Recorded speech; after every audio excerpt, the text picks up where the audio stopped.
now alive. And here comes the video. Bullitt. They thought they had it all worked out. Now, I want to know what's happening, and I want to know now. But someone from the inside spoiled everything. Are you suggesting I disclosed his whereabouts? Now Steve McQueen is taking matters into his own hands. All right, where's my witness? I've got him. And if you're not careful, A high-speed pursuit. 2 men are killed. it could be your last shot at Bullitt. Yay. Yeah. Hell Tonight. yeah. Tonight on VTT. Yeah, mix it up a bit. Welcome. So, welcome, Mike. Gareth. What year was this? 68. Yeah, 68. Bloody hell. Where were you in 68? I was just a gleam in my father's eye. Or mother's eye or something like that. Yeah, it's five years before I was born, so I think a little bit newer than the Enforcer, but Yeah, I was born in 76. I made a right mess. Ah, right. Beer everywhere now. Can't tip these things to make a head. Right. Welcome, everyone. So we got Kevin Splinter. He loves this movie, which is the correct answer. Dan's here. Great movie with a proper car chase. Ooh. Is he saying the CGI ones they do today aren't proper? Yeah, this one's awesome, man. There's that one scene I caught this last night. Yeah. Where it looks like the camera almost hits the car almost hits the camera, and there's there's a quick cut. Like I don't know if that's a flub or what that was, but like it disappears all of a sudden. It does, yeah. There's a lot of mistakes from the car chase that are in the film. They kept in because to make it realistic, I guess. There's Mike's here and some twat, another crap stream. Well, you don't have to watch. No one invited you, Ricky.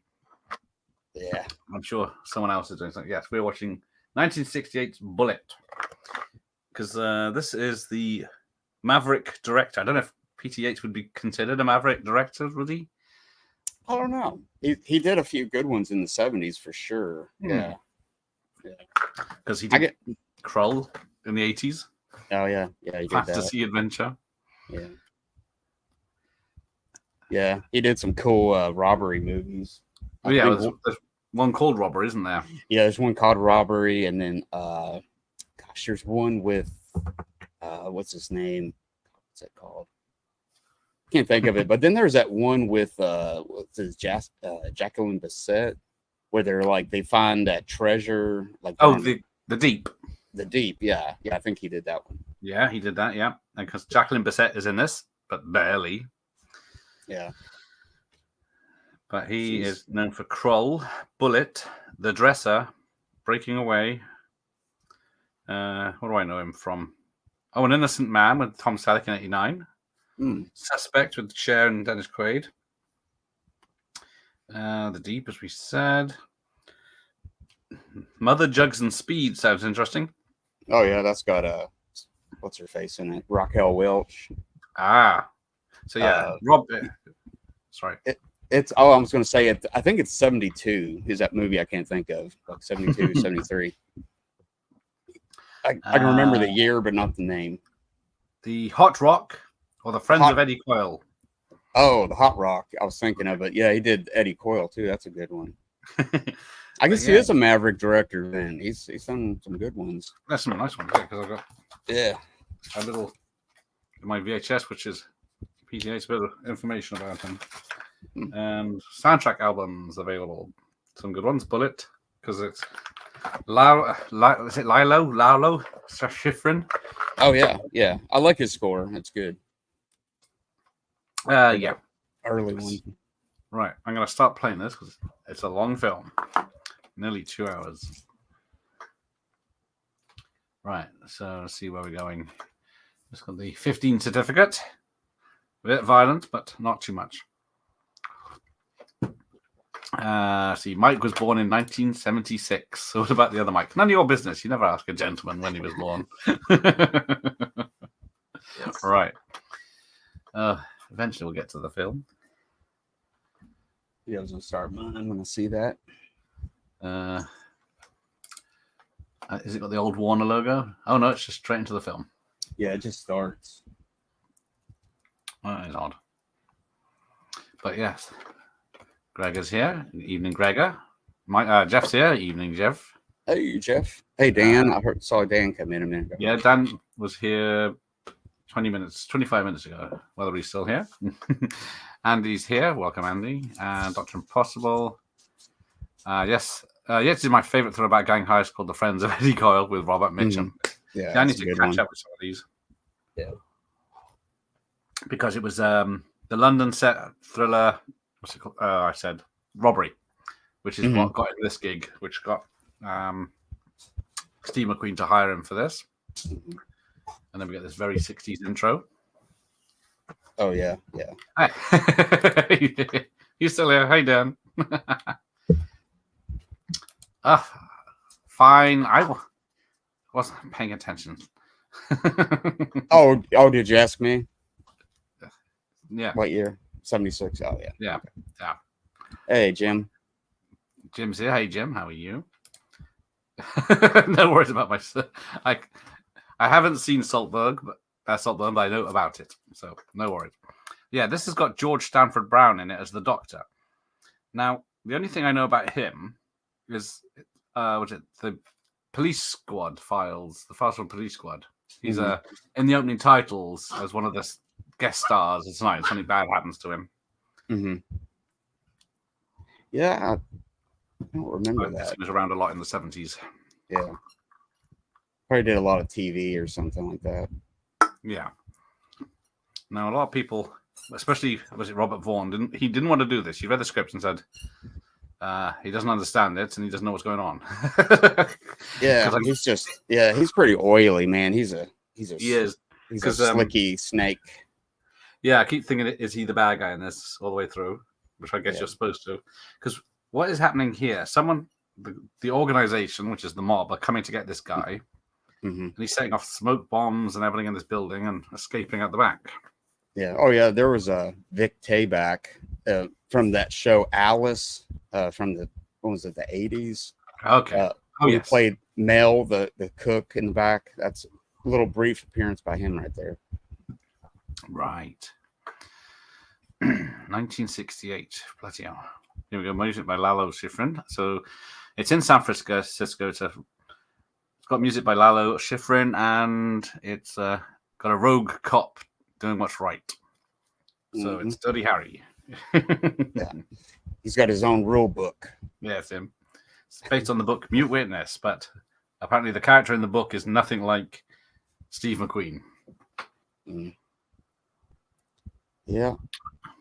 But I can understand why some people wouldn't like the script, because they say 50% of this film is silence or no talking. Yeah. It's a good amount of it, but yeah, enough to understand what's going on. Yeah.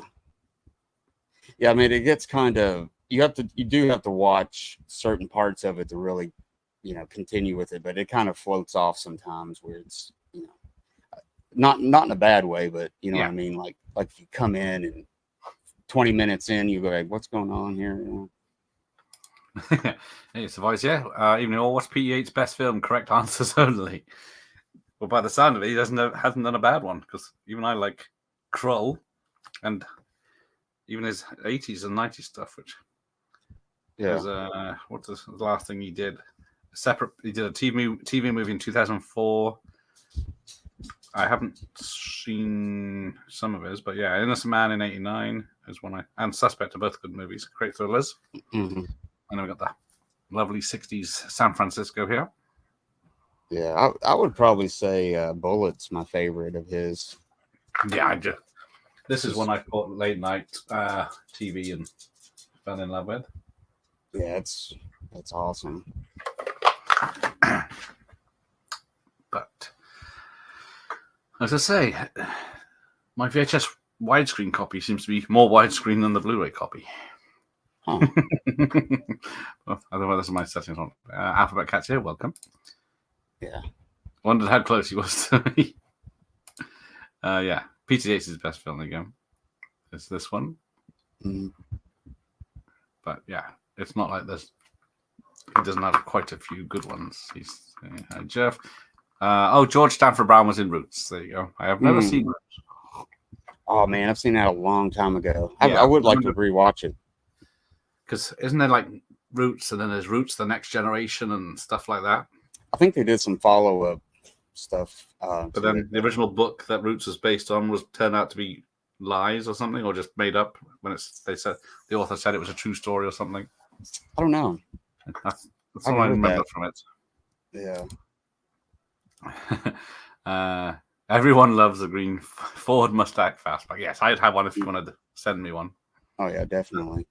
I think what makes it really nice is the wheels. It's got different wheels than the average Mustang at that time would have hubcaps and stuff. I think that really. Plus, it looks lifted a little bit, like it's got some good shocks and stuff on it. So he's got it. Yeah, he's got it tricked out a little bit. So then, got a lot going on. So this guy's escaped to San Francisco. Mm-hmm. And then there's Robert Duvall as the taxi driver. Oh yeah, yeah. Who comes back later on. Some parts of this when I watch it, I forget. Like it almost seems like he might be in on it. Yes. You see, it's Robert Duvall. He's either an undercover cop or he's in on it. Yeah. He seems like he was in on it, but he does help Steve McQueen later on. In case you have never seen it, I won't tell you that. Spoiler. I think we can get away with it. I've changed my mind. PTH's best film is Summer Holiday with Cliff Richard. Have you ever seen that one? No, I missed that one. Cliff Richard, I don't know if you know him. He's the British Elvis, but well, more clean cut. The only time I ever heard of Cliff Richards was on The Young Ones when they would always talk about. Exactly, there you go. Yeah, but yeah, he did. His first film was Summer Holiday, which was always on the TV in the UK during the summer holidays. So yeah, it's obviously a lot better than Bullitt. I'm sure the chat will agree with me on that one. Mm-hmm. But Bullitt, well, let's see, when did that come out? I'm curious because I didn't look it up earlier. Oh, 68? Yeah, October 17th, 68 in America. And, let's have a look. In London, United Kingdom, February 16th, 1969. There you go. Oh, wow. Yeah, we usually have to wait a bit. Now, apparently, Steve McQueen started a whole new fashion trend with this film as well, with everything he wears. Mm-hmm. Except the cardigan, I think. That might be the only thing. Yeah, he has a turtleneck on at one point. Yeah, the turtleneck and the guns. I don't know about that, but I don't know about that turtleneck, but yeah, he is he's very, very classy, cool, you know. Yeah, because I don't. Apart from these pajamas, I think he's wearing at the moment. So yeah. I still remember getting a magazine with a free Bullitt poster, and my college lecturer walking past and say, "I don't even like the car chase in that film." Now, this film is good if there wasn't the car chase. You say Bullitt, everyone remembers the car chase. No, I think it would still be a good movie, even without still a good that. thriller, wouldn't it? It's just it doesn't need the car chase. It's just but it's so nice with it. Yes, that's what we'll find out. It's funny, man. If you watch this, each time he gets out of bed, he's always got like silk pajamas on. There's a couple other scenes, and he gets out, he's got silk pajamas. He always puts his silk pajamas on. Well, yeah, I remember the 60s pattern on it. My father used to have some as well, like that pattern, but I don't know if it was silk or just cotton, but they were definitely, that's 60s, 70s, very curtains pattern. Oh, yeah, yeah. So, yeah, Robert Vaughn did not want to do this film. He didn't like the script. He said it was rubbish. And they kept coming back to him with more money until he couldn't say no, basically. But then then considered it when he was still with us, one of his finest performances. Yeah, he's pretty good. Slimy. He's pretty slimy in it. Yeah, I don't know. I've never been a big fan of him. Like McQueen and him did the Magnificent Seven together. Yeah, and he was like my least favorite person of the team. Yeah, I can see that. Yeah, he's also in The Towering Inferno. Oh yeah, Mm. So, see, back in it must have been the late 90s, I went to a Comic-Con convention, but I don't remember much about it. I remember Desmond Llewellyn was there from Bond, but I didn't get to see him because he was leaving. And then I saw Robert Vaughn was sitting there, and no one was going to see him, so I felt very sorry for him, but I didn't have anything to sign. Yeah. Now, I mean, I've liked him in certain things, but just in Magnificent Seven, didn't really like him. And this one, he was just so slimy. Superman 3. Yeah. Of course, The Man from U.N.C.L.E. many times. Mm. Ooh, if you had to choose who's cooler, McQueen or Newman? Oh, bloody hell. Both men's men, aren't they? Race drivers. Yeah, they're both cool, but I think I'd still go with McQueen. Yeah. Over Newman. Yeah, I think Newman was probably a better actor. Probably a better actor, and I think he did a lot more movies, obviously. But, yeah. But still, I don't know. I don't always like Paul Newman, if that makes sense. What I like him in, I really like him in, but I don't know. There's some movies he's just okay in. But McQueen always seemed to be on the money, you know. Yeah, because I still haven't seen the Cincinnati Kid he's in. Yeah, it's a pretty laid back movie. Yeah, is it? Like a card game, a card playing movie. What do you call it? Gambling movie, poker. Okay. Yeah, and he died in 1980, Steve McQueen, and he was only 50. Mm. So yeah, he's in The Great Escape as one of his most famous roles. The Thomas Crown Affair. Now, I found that film quite dull, the original. It's I like it better than the remake. Oh, do you? But yeah, I mean, it's got a little more romance in it, a little more stuff like that. But overall, it's a good movie, I think. Yeah, I can't remember what happens. I've never seen Papillon with him and Dustin Hoffman. That's a good one. Yeah, you should see that. They remade that one for some reason. Oh, The Getaway. That's a good one, isn't it? Yeah, that's good. That's a Peckinpah movie there. Sam Peckinpah.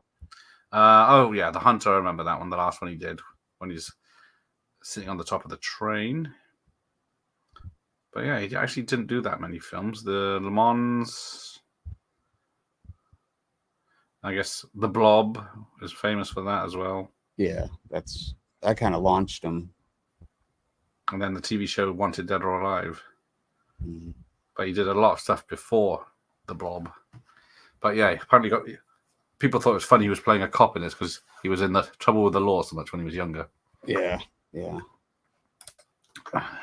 was a rebel. Oh, based on our Scorsese's Alice Doesn't Live Here Anymore. Alice, the TV sitcom. Yeah, that one. That's that one I was talking about.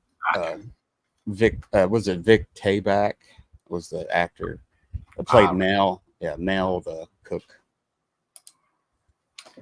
Yeah, this is very much like a silent film. There's a lot of walking, talking, and walking and thinking, and because at the moment they're just meeting the guy they're assigned to protect.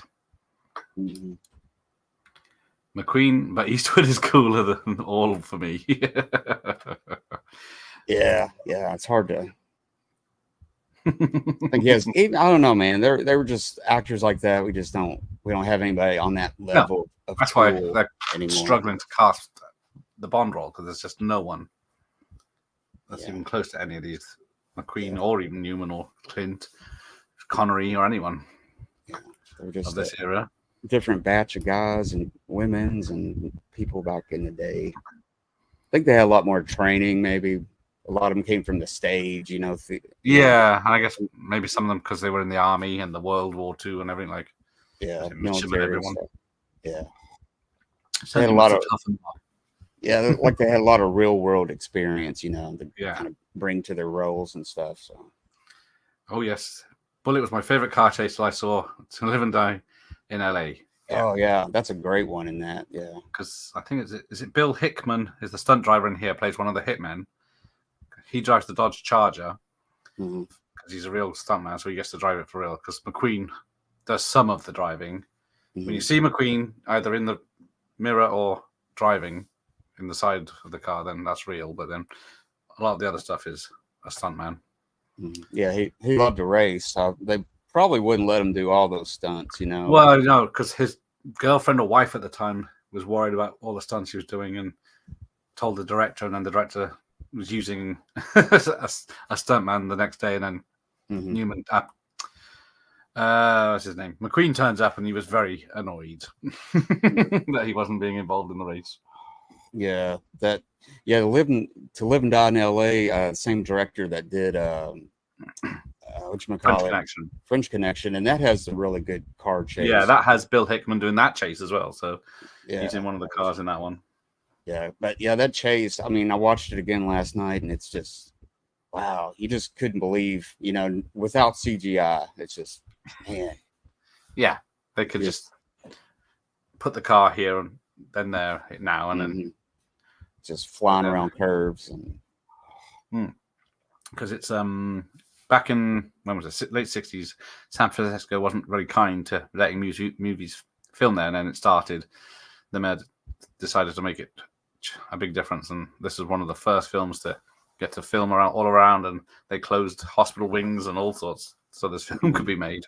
Closed down roads and buildings, just so they could accommodate the cinemas. And you get all the Dirty Harry ones are filmed there, aren't they? Yeah.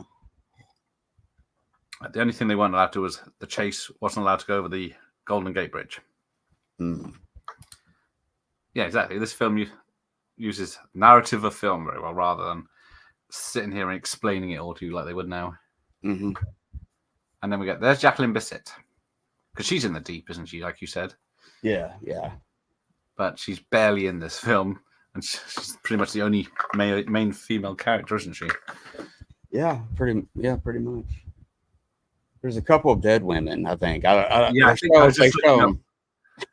They show them, but they never say anything. They're just corpses, I guess. Yeah, corpses. Yeah. Because I think it's Suzanne Summers. I think is the corpse we see later. Oh, really? Let me just double check that. That's a good trivia question there. Yes, there is. Suzanne Summers, woman. Oh wow, that's cool. Yeah. Vic Perrin's doing a voice, but I've seen a lot of uncredited people doing voices and small parts here. Apparently, I guess because films back then had a small credits, didn't they? Because we haven't had an opening one as much with the full names, and I don't think the ending has a full list of credits either. Oh, Joanna Cassidy's in this as a party guest. Okay. From Blade Runner and Who Framed Roger Rabbit.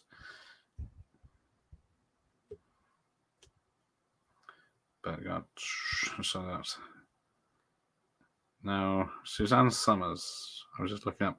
She played a corpse in something else just before this film. I thought I know they show one, and it didn't look like her, but I couldn't tell. Well, yeah. I guess it's just a blonde lying in the pool of blood. Yeah. Because Bill Hickman, who's the driver of the Charger, was racing buddy with James Dean, and he was there. He was driving the station wagon when Dean had his crash. They were going somewhere together. Oh wow.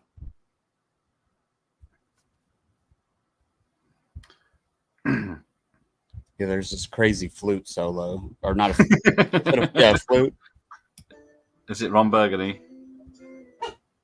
Yeah.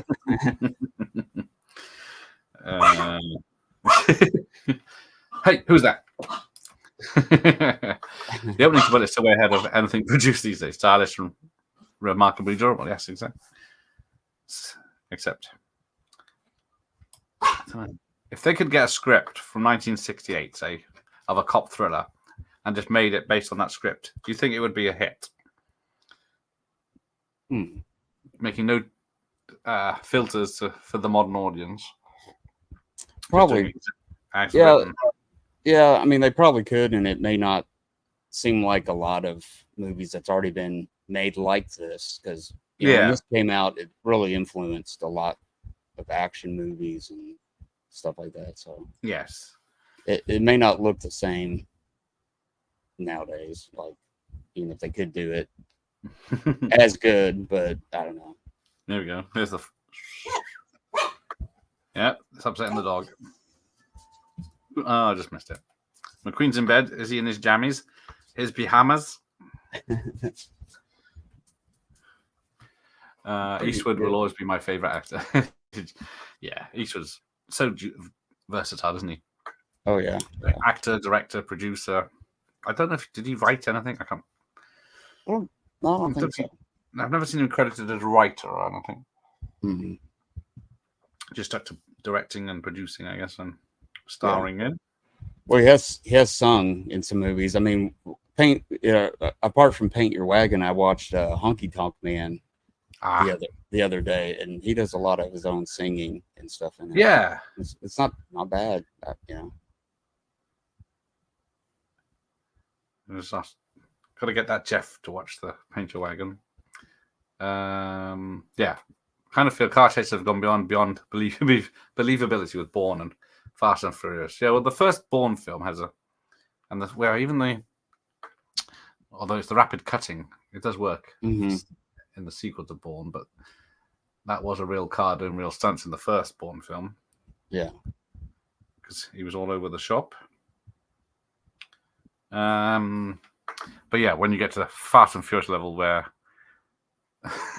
they're using a giant magnet to pull cars around and a subway or a submarine.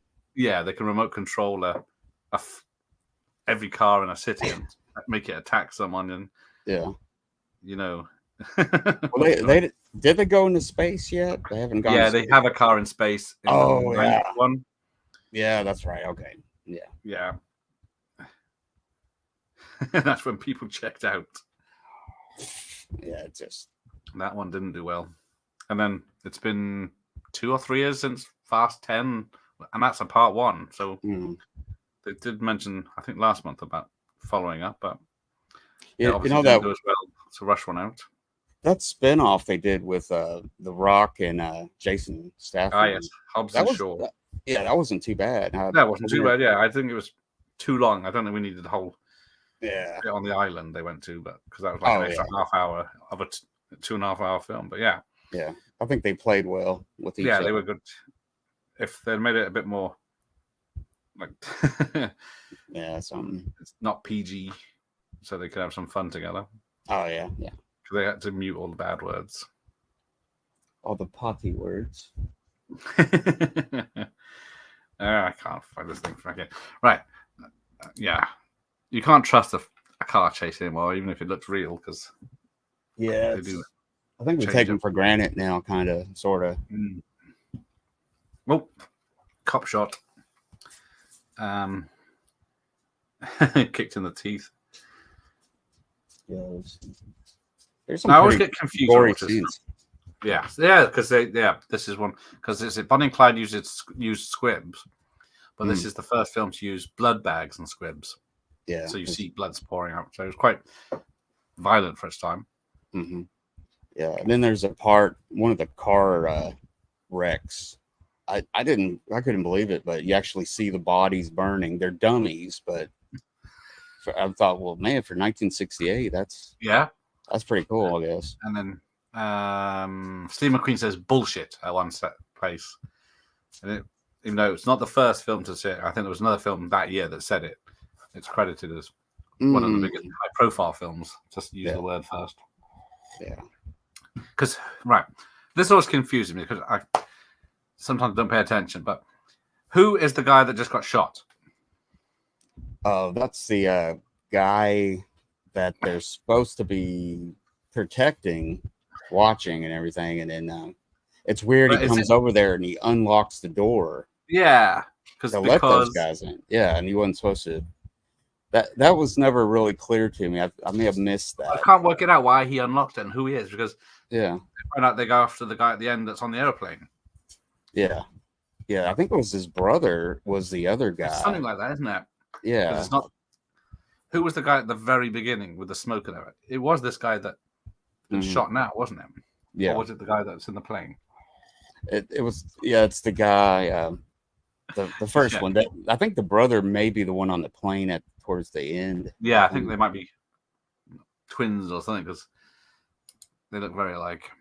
Oh, see, same as me. I don't know if it was ITV or BBC Two, but yeah, Bullitt was a late night TV find for me, which is not something I do anymore. I just take recommendations from people like Mike. Yes. That's what I try to do. Recommendation. Yes, because I must admit I don't watch. Well, I am now this year. I've been watching a lot of older films because I've been avoiding all the new stuff because it's been terrible. Yeah, I can't catch up with a lot of stuff on Netflix. Yeah. I think me and my wife watched a couple things this weekend, but most of the time I'm just watching movies. Trying Blu-rays and stuff most of the time. So Yeah, because I went through a lot of canon films late last year that I hadn't never seen or heard of. yeah, Was it there's like a lot of Naked good ones. Faces, Roger Moore, and Three Kinds of Heat with Robert Ginty and stuff like that. But Oh wow, yeah. yes, my house I pictured it, my castle. There's Roots TNG, and then a recent yes, they did reboot it as well. I did think that. Oh okay. Yeah, hard to believe they used. Well, Roots had LeVar Burton in, isn't it? And then he went on to be in Star Trek: The Next Generation. I don't know if he was in Roots: The Next Generation as well, but probably not. I don't know. Wasn't James Earl Jones was in it too? Okay. Darth Vader. I've got a double VHS tape of the original Roots. Yeah, this poor guy on the stretcher. It's like a flimsy stretcher. They're trying to get it in this thing. They're rolling him all over the place, trying to get him on. Yeah. It's like he blew his leg off. Yeah, and he's still able to give a description and all sorts. He got kicked in the face and he's got a broken nose and jaw by the look of it. He got roughed up. Yeah. When I walk in the morning, someone who works in the garage across the street drives a Bullitt Mustang, and it makes me smile every time. That's a good one. Yeah, because the one he drives. Well, there was two of each car in this, and only one Mustang survived. Steve McQueen wanted to buy it because someone had bought it off them, and then they wouldn't buy it. They wouldn't sell it for any price. And then apparently it's been sitting in a barn for 30 years, and it's only when I think it was 2008 Mustang Bullitt they bought out. They bought out the original to show off. Yeah, I think I saw in a car auction some years back. It went for millions, yeah. Yeah. But if it's kept up nice. But then back in the late 90s, I believe was it the Ford Puma or something came out? In the UK anyway, it was called. It was like a sports car Ford. And then they made an advert using footage from this film, but Steve McQueen sitting in the new car. That's interesting. It was a good edit because it worked. Yeah. A few years back, I think Ford came out with like a 25th anniversary Bullitt edition or something like that. It was the same color, green. Yeah, it had to be green. Yeah. Yeah, what's McQueen doing in the operating room? He's just everywhere. Hey, Professor's here. Hey, Professor. Hey, Professor. Yeah, the plot for this film is way for thin. It's all about Steve McQueen, the car, and that drive around in a circle. Yeah, but there is some investigating going on. Yeah. And it's like, who's up to what? And who's on his side? And yeah, here's the cardigan.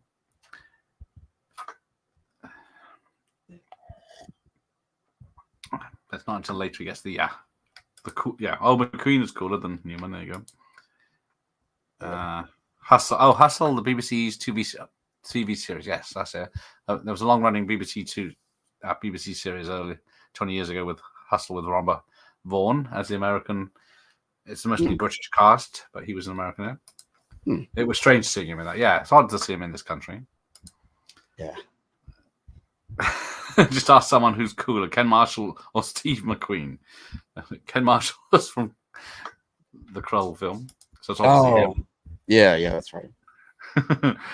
Vaughan's from The Man from U.N.C.L.E. I always had a fondness for Vaughan in season 5 of the A-Team. Of course, he was in that as well. I forgot about that. Yeah, I need to check it out. I mean, I know I said he wasn't always my favorite actor, but he did do a lot of TV. He did.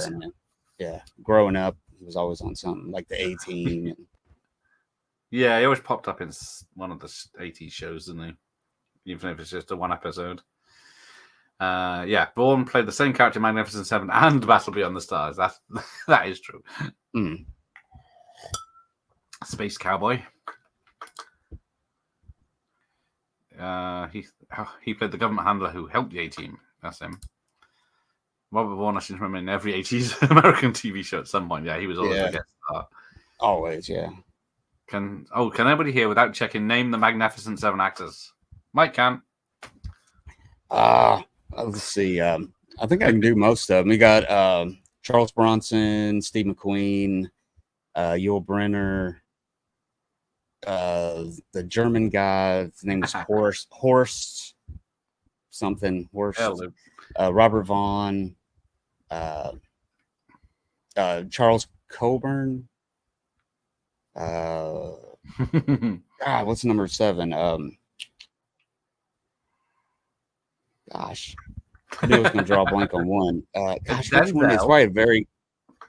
There's Denzel. There's the guy from the Guardians of the Galaxy. Yeah, no, he wasn't one. That's about it. Who was that other guy? Someone will tell us. Jeff will cheat.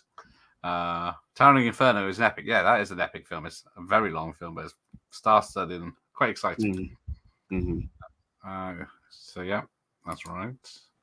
Yeah, the Towering Inferno movie is a poster battle between Newman and McQueen. Yeah, they had to have the same position over the title and all this, and as many lines, as many lines, do the equal amount of heroic things. I like McQueen, but his ensemble cast movies are enjoyable to me. The Great Escape and Towering Inferno, yeah. Oh yeah. Man, that's killing me to know who that other person was. There we go. Brynner, Dexter, Bronson, McQueen, Bush Schultz, Vaughn, Coburn, Dexter. Oh, Dexter. What's the first name? Hang on, someone else. McQueen, Yul Brynner, James Coburn, Robert Verne, Charles Bronson. Oh, I forgot the other 2 names. Yeah.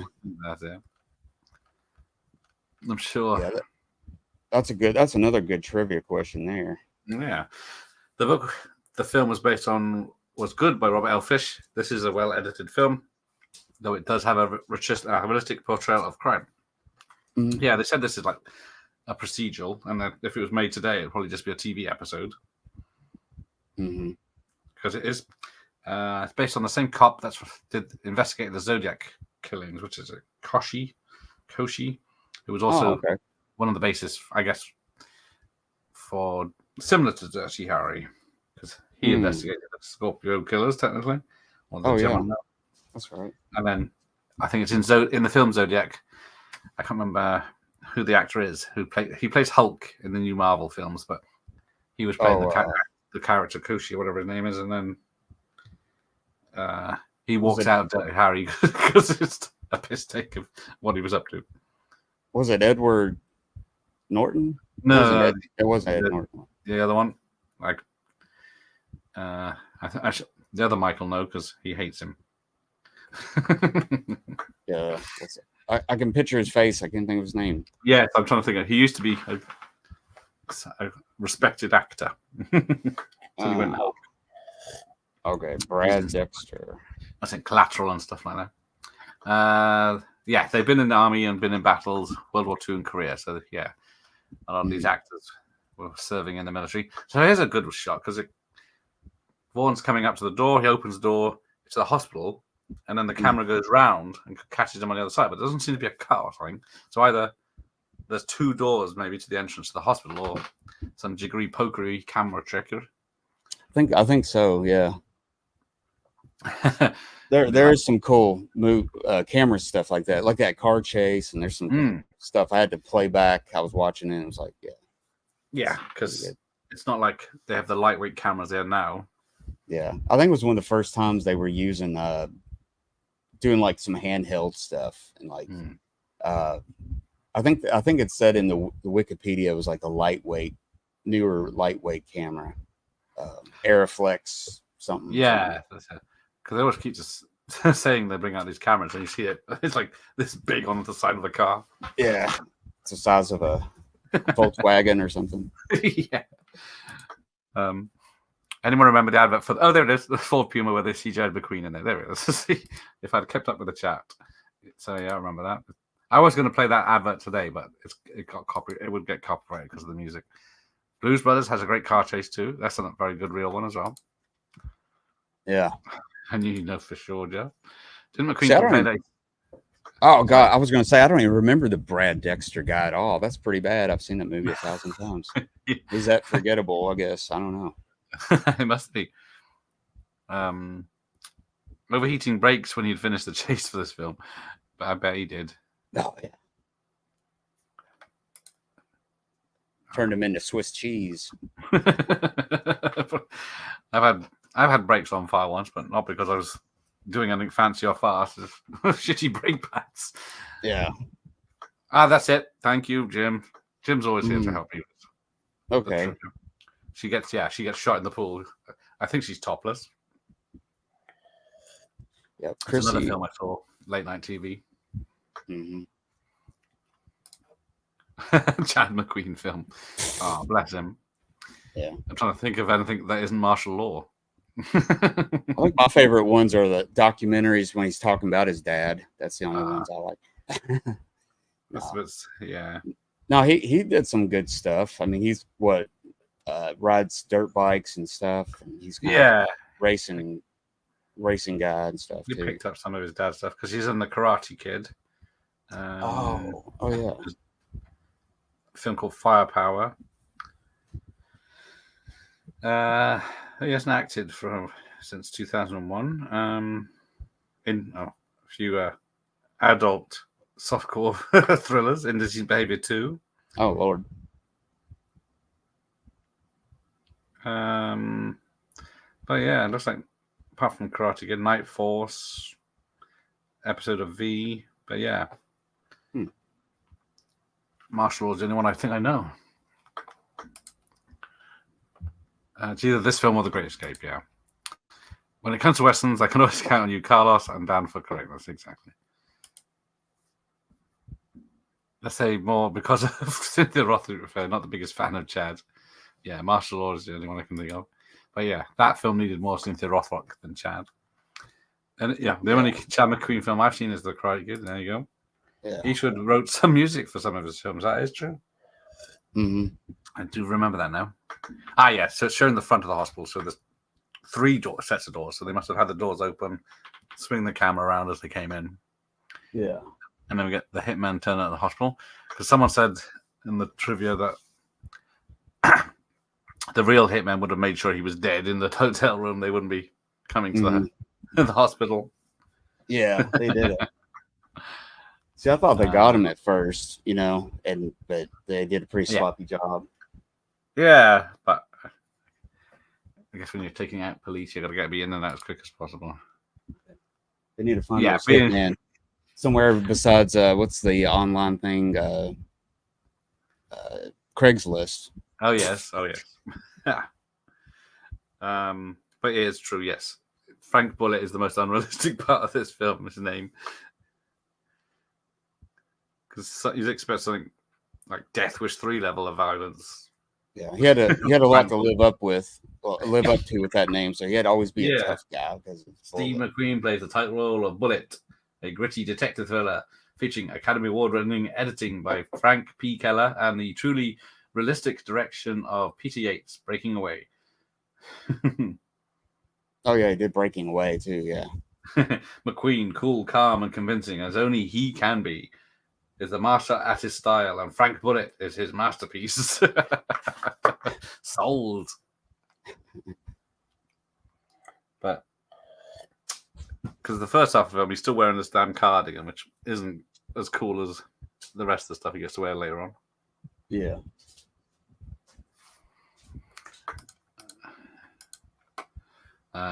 Old Man Mike, have you seen McQueen in Tom Horn? Brilliant film. Oh yeah, that's a good one. I saw that in the list. Yeah, what's that about? It's kind of late. I wonder if I think it might be his last Western he made. I think. I thought it was a period piece, but look at the poster. Yeah, it is his last but one film in 1980. Yeah, I think it takes place in Australia, I believe. Is that right? Next Army Scout is hired by ranchers to kill cattle rustlers. That's something else I was thinking about. I was got Linda Evans, Richard Farnsworth, Slim Pickens, Jeffrey Lewis, All the usuals. Yeah, it's a good movie. It's got a lot of good, like you just mentioned, all those cast of supporting people. Yeah. Also known as I, Tom Horn. So yeah, we got a foot chase now through the. I'm always surprised how big these hospitals are underneath them. It's every hospital film has a massive basement. Yeah. They seem to be bigger than the actual hospital. Yeah, and then as soon as you walk in the hospital, like surgery is right there. It's like usually hospitals aren't like that now, you know. No, because he went straight through the doors into surgery, didn't he? And then there's obviously many other floors. Sorry, Jim. Yes, there we go. Start a hashtag. Jim Bronson, watch Paint Your Wagon. I'm sure. I think he'll love it when he sees it. I don't know. I've tried to watch it a few times, and it's just. You're not helping, Mike. Well, okay. I'm sorry. It was the best movie ever made. It's a better Western than that rubbish, Good, the Bad, and the Ugly, anyway. Oh, yeah. That's how you got harmonicas, isn't it? Oh, no, that's Once Upon a Time in the West, isn't it? Mm-hmm. It's got better music than that, then. It's got better music than that Enrico, whatever his name. Ennio Morricone. That's him. What does he know? He didn't get Clint to sing. That would have been awkward. Sorry. Best car chase. Italian Job. Oh, yes. Bullitt, French Connection, Raiders of the Lost Ark, To Live and Die in LA, and The Born Identity. There you go. Mm-hmm. Yeah, so all pre-CGI ones, I guess. Yeah, I need to sit down and watch look at all the ones I have. Like, I may have a big stack of best car chase movies. Yeah, you know? that'll be a good one. So yeah, you got Steve McQueen just down in the basement, just spending a whole minute thinking about where is he. I know he's right here, but he's using his spidey senses. Yeah, and then he runs. That old man can run, though. Yeah, that other guy's gone. I can't remember if that's the stuntman or not. Is he the driver or just the passenger? He's the passenger. Oh, the 7-Ups. That's the Roy Scheider. Is it Scheider? Yeah. Mm-hmm. I saw that a couple of years ago. That's good. Yeah, that's a good one. Because same with this one, they just tear assing around a real car, real city, real stuntman, just giving it everything. Yeah. So it all looks natural and the physics is correct. Yeah, the violence in this film is quite jarring and shocking for its time. Yeah. Mm-hmm. Except. Yeah, it really was. I probably say this every stream, but the first DVD I had was the Steve. The first DVD I saw was Steve McQueen punch a woman in the face. Violent City and Cold Sweat with Charles Bronson have amazing car chases. Yeah. Well, also the Italian crime film, The Italian Connection, also one of the best I've seen. Yeah. The one in Violent City is really good. That's a good one, Jeff. Yeah. Oh yes, the was it Dirty Mary, Crazy Larry had a great car chase, but isn't that the one that ends with them dying in a train crash, crashing into a train, exploding? I can't remember. There's that one Steven Spielberg movie with Goldie Hawn, Sugarland Express. Sugarland Express, yes. Yeah, that's got a good one, I think. Yeah, because I think it's the Dirty Mary, Crazy Larry where they crash, explodes is the one that used in the opening titles of the Fall Guy TV show. Car chase in the Hunter. There you go. And Greg is correct. Hey, good afternoon, amigos. Yes, welcome. Hello. For this evening. Vanishing Point, yes. I keep. I'm not sure if I've ever seen it. I keep meaning to watch it. I keep forgetting to watch it. Yeah, that's a good one. You should check it out. Never Say Never Again. Great car chase with a Renault. Oh yes, is it more impressive to do a car chase with like a Renault or a 2CV than it is a modded sports car? I don't know. I base my life on Robert Ginty putting people into sausage meat grinders or pimping out a garbage truck. It's Geordie Forge, yeah. LeVar Burton's in the original Roots. Someone I am, and quantities of his uncle did. His uncles did the. Someone, hang on. Stunt. Ah, there you go. Did the stunts in Never Say Never Again. There you go. The best Vaughn quote. I asked you to kill Superman, and you couldn't do a simple little thing like that. Yes. Mm. Good old Richard Pryor is the only person that could take Superman out. Yeah. Oh, James Coburn. Yes, that's him. Yeah. That was one of it. I generally thought Robert Vaughn would live forever. He did seem like one of those. Yeah. Pitt and Clooney are in a new movie together. Newman and McQueen of the modern era, arguably.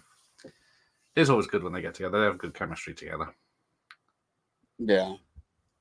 But I think is it only 3 Oceans films they've done together? Yeah, I think so. Yeah. I haven't really seen George Clooney in a long time. I was just trying to think. Or Brad Pitt. I'm trying to think. What's he done? Brad Pitt, last thing I remember was Bullet Train. Ah, yes. Yeah. It's not really shit. It's based on a book. It's one of the best things I've heard. Eric Bana. That's him. Thank you, Ian. Yeah. Yeah. Oh, no. Fuck it, Alfred. No, it's not. That's the Hulk. That's the third Hulk. That's the... was that? He is. Yeah, was he first or was Ed Norton He was the first, yeah, movie one, Hulk. And then it was Norton. And then there's another guy. And I can't think of his name. Well, the other guy was... he's in 13 going on 30. Ed Norton. Edward Norton. Yeah, he's another one that disappears for a while. Yeah, they just did that. Well, they did that one movie with him in it. Just that as the Hulk. But then when they did the other ones, they got another guy, Mark Ruffalo. That's him. That's the one I'm trying to think of. Yeah, he's the one in the Zodiac. Mm-hmm. Bloody hell. Oh, sorry. I'm trying to gauge when I should have a doner kebab, pot noodle, or another beer. All 3. That's a night in. Does the pot noodle have an asterisk saying doner kebab flavoring, or is it actual meat? Oh, I don't know. I'd be stunned if there's meat in it. Yeah, that's what she said. Oh, come on. Yeah, what the fuck happened to Eric Bana? He's so cool in stuff like Black Hawk Down. Yeah. And then he did some Australian thriller where he investigates a child murder in the outback or something. That was dark. Yeah, I wonder what's happened to him. Yeah. But yeah, he was a stand-up comedian when he started. And then he did, not Bronson, Chopper, the Australian bad guy.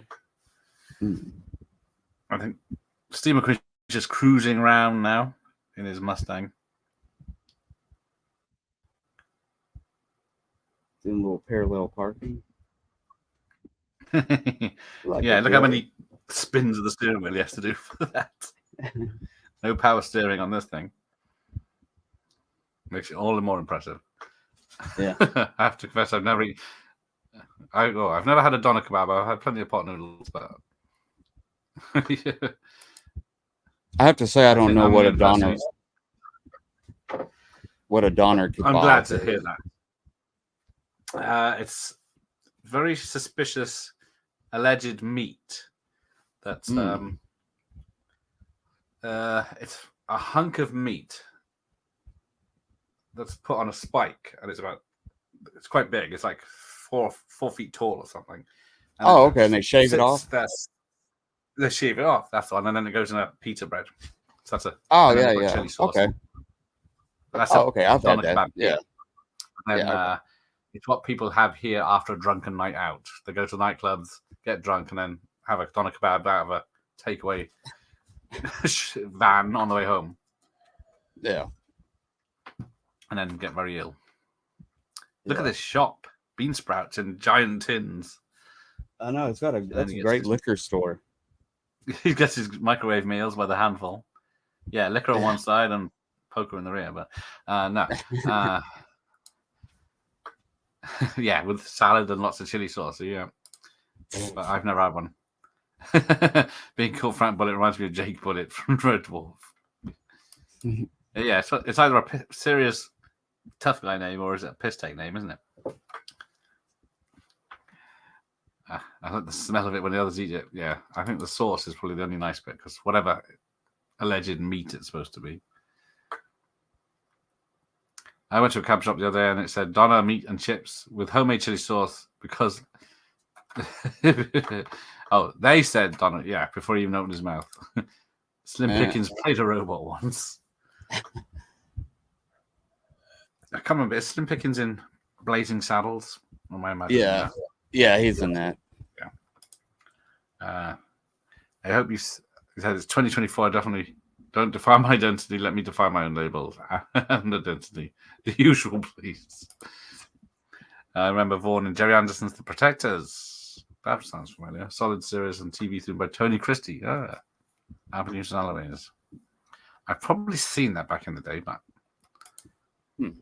I remember. Yeah, I was going to say Edward Norton's in the Italian Mate remake, which isn't half bad. Yeah, I like that one. Yeah, because it's got Jason Statham in an early role.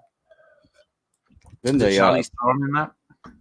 Yeah, I think she is in that. I like the Gone in 60 Seconds remake too. Yeah, it's not bad. It might be better than the original a little bit, maybe. Yeah, luckily it's both got some great car chase. Mm-hmm. Yeah, that's one. It's got the little Mini Coopers in it, right? Yeah, that's it. They got the 3 Mini Coopers because they were gonna have a sequel called The Brazilian Job, but it never took off. So they just reused the script for Fast and Furious 5. That's why there's a heist in Brazil. Is it the robot out of the black hole? Oh, he's a violent robot. Oh yeah. I can't remember his name. It's not Hercules. It's something else. Jewel has some great car chases in it too. Yeah. Oh yeah. Yeah, pretty much a lot of 70s films. Fun fact: the Italian Job. I had to make electric ready to drive underground in LA. Otherwise it was illegal. There you go. Can't drive petrol in the underground. Weird. Yeah. Oh wow! Did I forget? This easily the best car chase is. How's your French?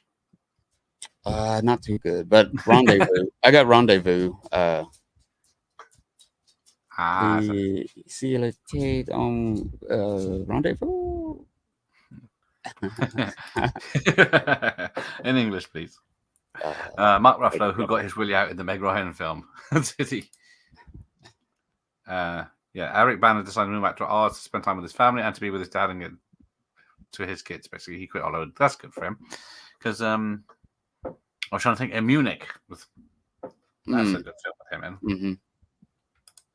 Eric Banner, Bruce Banner, coincidence? Exactly. I would love when you see a doner kebab in a wheel place on top of a phone box or so. And what's your favorite remake?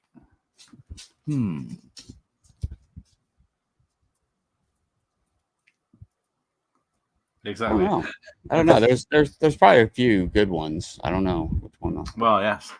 Because people say like The Thing or The Fly or something like that, but yeah. But yeah, but then there are a lot of good ones.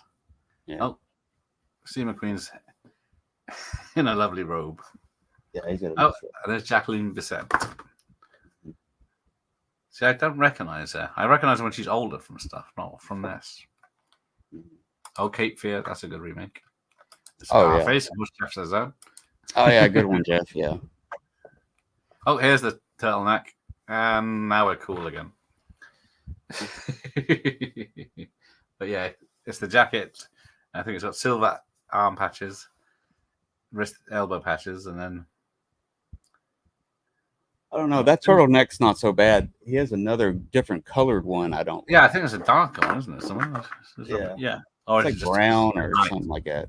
Yeah. But there you go. He's got the jacket on now. Now it's what Bullitt looks like. That's the Bullitt uniform. Airplane is a great remake. Yes. Was it 0 Hour? It's the original film. Yeah, actually, I think there was a few of them they took from a lot of those. Well, yeah. But that was the main one, though. 0 That's the main script, start script, wasn't it? And then they just went round and took other bits. So here we go. Right, where's he going today? He's investigating where the shooting took place now. So we're 55 minutes in. Did we just see a cat in the background?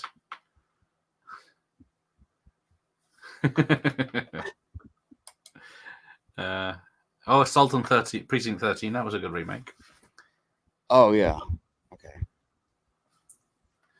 I admire that the Donald Sutherland Body Snatchers. Yeah, that's certainly a remake. The Fly is a remake from the 80s. Yeah. Mm. See, there's so many. Because not all remakes are bad, unless I'm trying to think of a modern one now. See, they did remakes of movies for the longest time. Then they started doing the TV show reboot type movies. Yes. You know, and those kind of got old quick though. But there was a few like 80s TV movies that were remakes of like 40s and 50s films. Mm. But you wouldn't remember them now. In fact, Brewster's Millions has had about 7 or 8 remakes. Yeah. We're just watching him. He's in a room. He's just looking in, and then we cut to what he's looking at, and then cut back to him. And he looks somewhere else. I was wondering because it's like, why did they put him all the way up there by a window? By a window next to a road. Next to a road. Shoot, take you out. Oh yes, there you go. Assault on 13 is a remake of Rio Bravo anyway. So then, a remake of a remake. You got Christopher Sean, Highlander 2.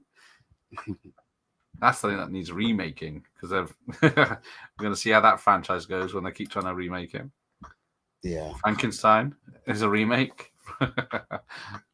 Oh yeah, that's been remade tons of times. Yeah, dozen times at least. Yeah, because there's Hammer, there's Universal, there's Kenneth Branagh's, Andy Warhol. Andy Warhol.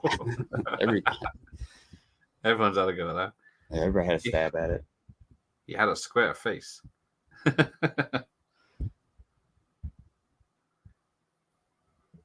Damn, I missed it.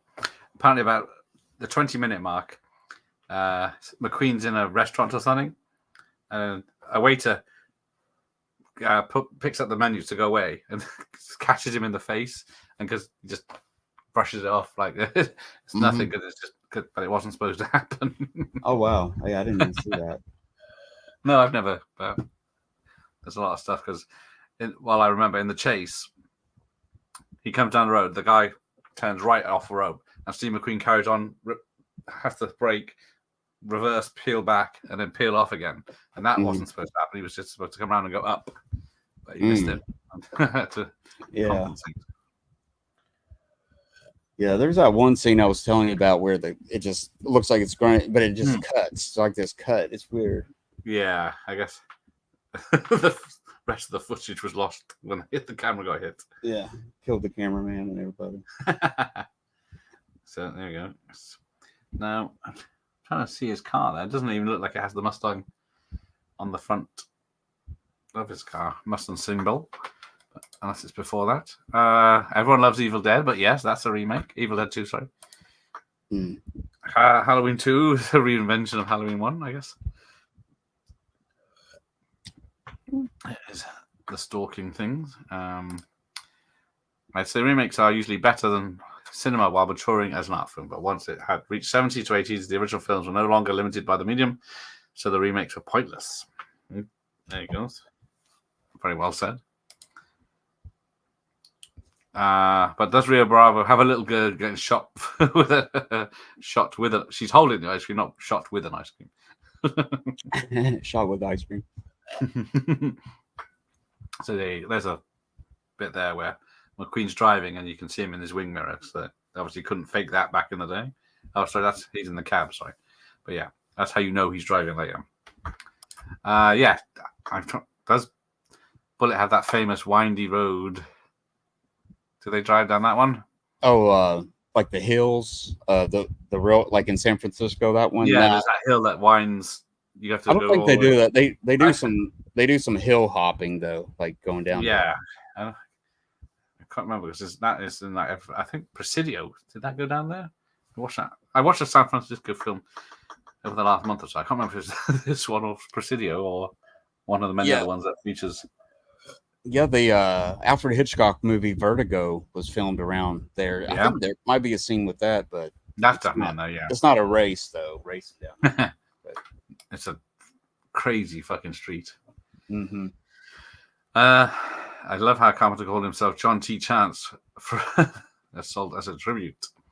Oh yeah, from Rio There's Bravo. only, there's only something like 28 stories, so everything is a version of something else. That's what they say, isn't it? They're all based on like Shakespeare plays or something. Yeah, like everything's based on it, just about. No, look, there you go. He made a long distance call. How do you know? He put a lot of change in. Oh, so the guy with the glasses is the stuntman in the hitman car. There's Simon Oakland there playing the police chief, but all I know him is from Kolchak the Night Stalker as the the newspaper editor that's always shouting at Carl. Oh yeah, that's right. Although he is in an episode of Quincy as well, I think.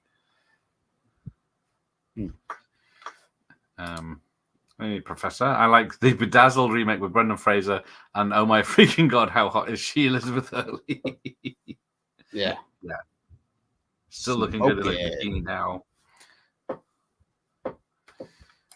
Oh, it's in Magnum Force as well. There you go. That's the trouble. You can only see so many cars going fast around that one. Mm-hmm. I totally missed that. I thought you said Windy Road. That's in plus 3. Yes. Spelled the same, isn't it? Highland 2 is a reinvention of Highland War, sci-fi style with alien stuff, yeah. They really tried to change what went before them in that one. Yeah. Oh, sorry. Clint driving down that road with Hull Halbrook knocked out next to him. Oh, okay. Yeah. Yeah, because he's being chased by the bikes. Mm. I can't get over a George Harrison music video that was filmed at the Presidio.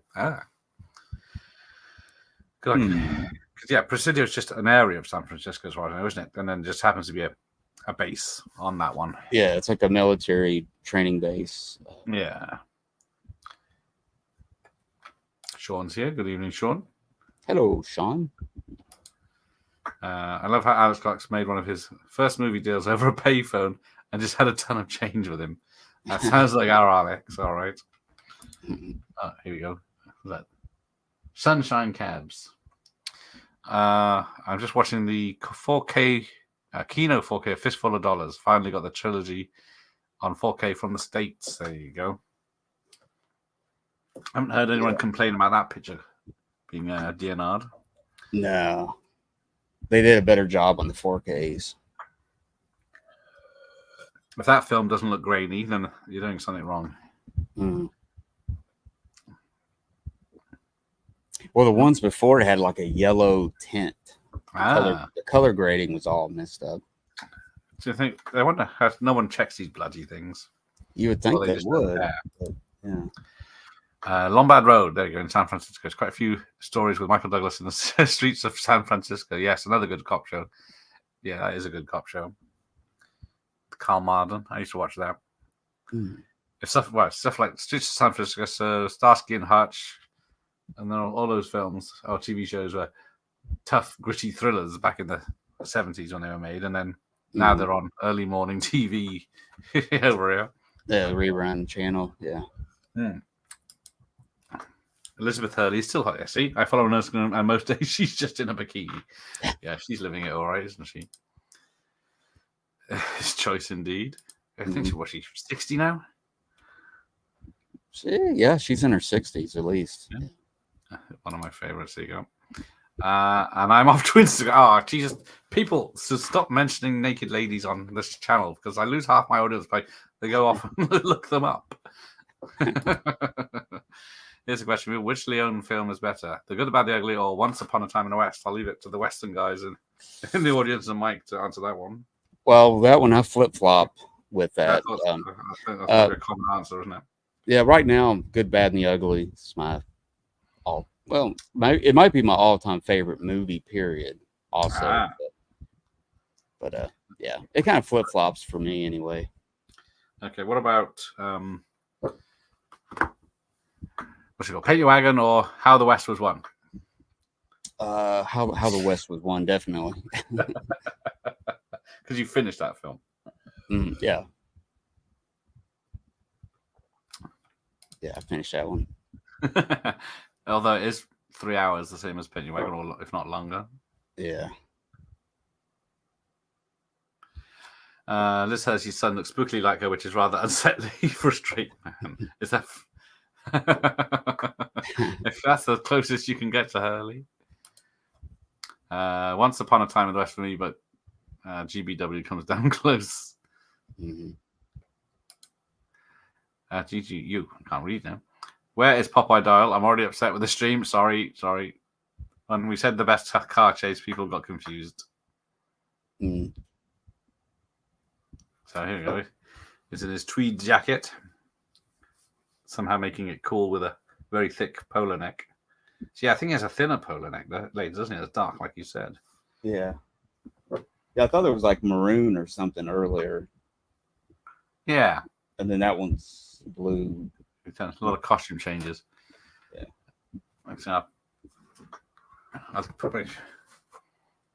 There we go. I think this is the start of the chase. Yes. It's sort of slowly following him. Hard for me. Yeah, I love both. Oh, Elizabeth Hurley's about 56, I think. I missed what's not. She's still not far off 60 then. Various gritty things. There just isn't anything gritty made now. It's annoyingly self-conscious and try hard. That's true. Mm. I think the trouble, they won't make stuff like this. There's men driven. Mm-hmm. Straight white men. Yeah. No testosterone allowed. Not unless you're going through a change. Yeah. Nearly 59. There you go. Paint Your Wagon Gar's favorite history film, he told me. I will watch it. I have seen it many years ago when it was on telly. Yeah. But I'm not. I'm gonna try it again one day. It's got Lee Marvin in it too. It's like two of my favorite actors. You know? Yeah. It's got to be good. I've just got to force myself to get through it all. And I think the Simpsons spoof didn't do it any favors. Yeah. It's a hard choice, yeah. He desperately wants me to watch. Yeah. Just gonna watch it. See, he's just said. Oh, yeah, Monica Bellucci looks amazing for her age. Yeah. Oh yeah. But Yeah. does, yeah.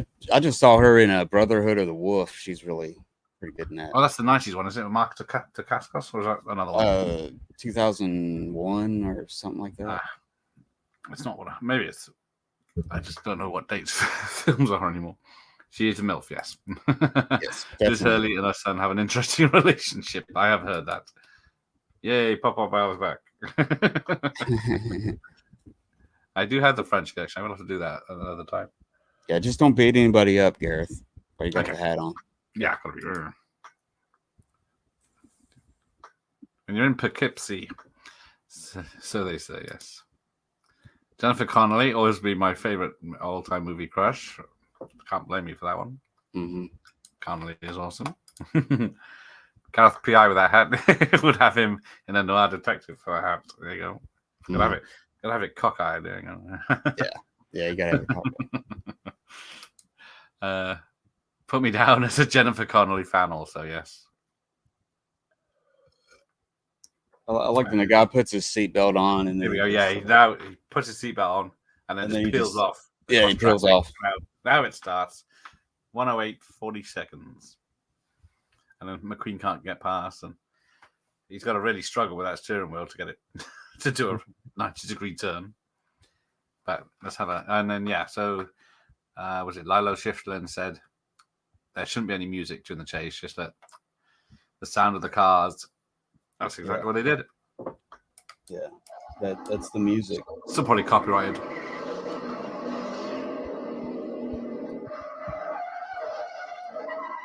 Look at that. Protest oil people out here now saying, "Oh, there it was. Did you see it? Oh, damn. Oh, yep. Yes, I did. It comes around the corner, almost hits the car, and then suddenly it disappears because of it the just cut. it just disappears. And then there's the bit where McQueen makes a mistake and they kept it in, which I think, because what is it? Jack Reacher with Tom Cruise has a similar thing where he comes down and he crashes at the end of a street and the car stalls and then he has to try to start it. And that was okay.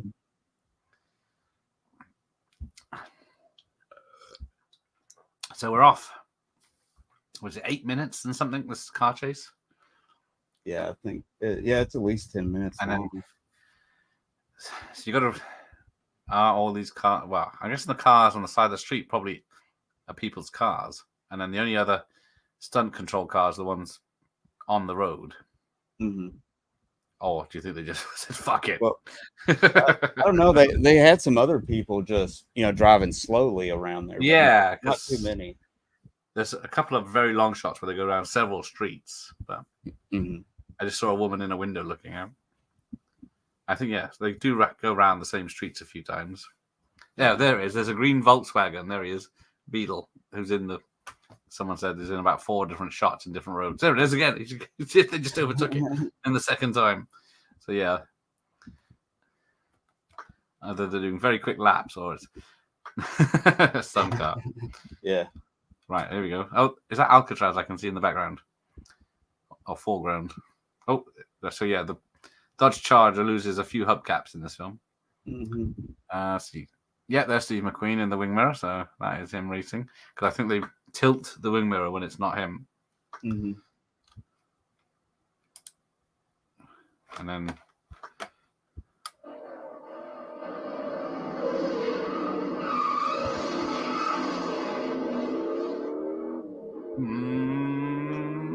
just the noises you make as a kid. Bronson, you direct a film now with Gareth as the detective, and Mike could be the bad guy. I'll be the bad guy. Swell. There's an idea. There you go. All the Connolly's films are great. Was that Phenomenina? Oh yeah. With the crazy monkeys. Yeah. Talking to Highlander, still want to see. Russell McCulley's cut of Rambo 3. Yeah, that would be interesting. If you start the hat angle, you could do a moon. That's a good point. There is going to be a Moonwalker live stream when my voice is fully back and I can sing along. Eddie, are you okay? Are you okay, Eddie? Was it Annie? I can remember. Oh, there's the guy on the motorbike. Yeah, he's the real hero this time. Look at him. He comes off the bike. It slides. He's like sat up, sliding. Yeah. And he eventually comes to a halt. Yeah. I guess that was a pretty good recovery in the dirt because he could have. Yeah, he spins off, doesn't he? arm. Just spins around, takes off, and then checks on the bike guy, and then peels away.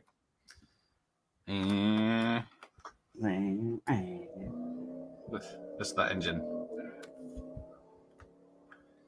Because I don't know if he'd get out of the city that quick, but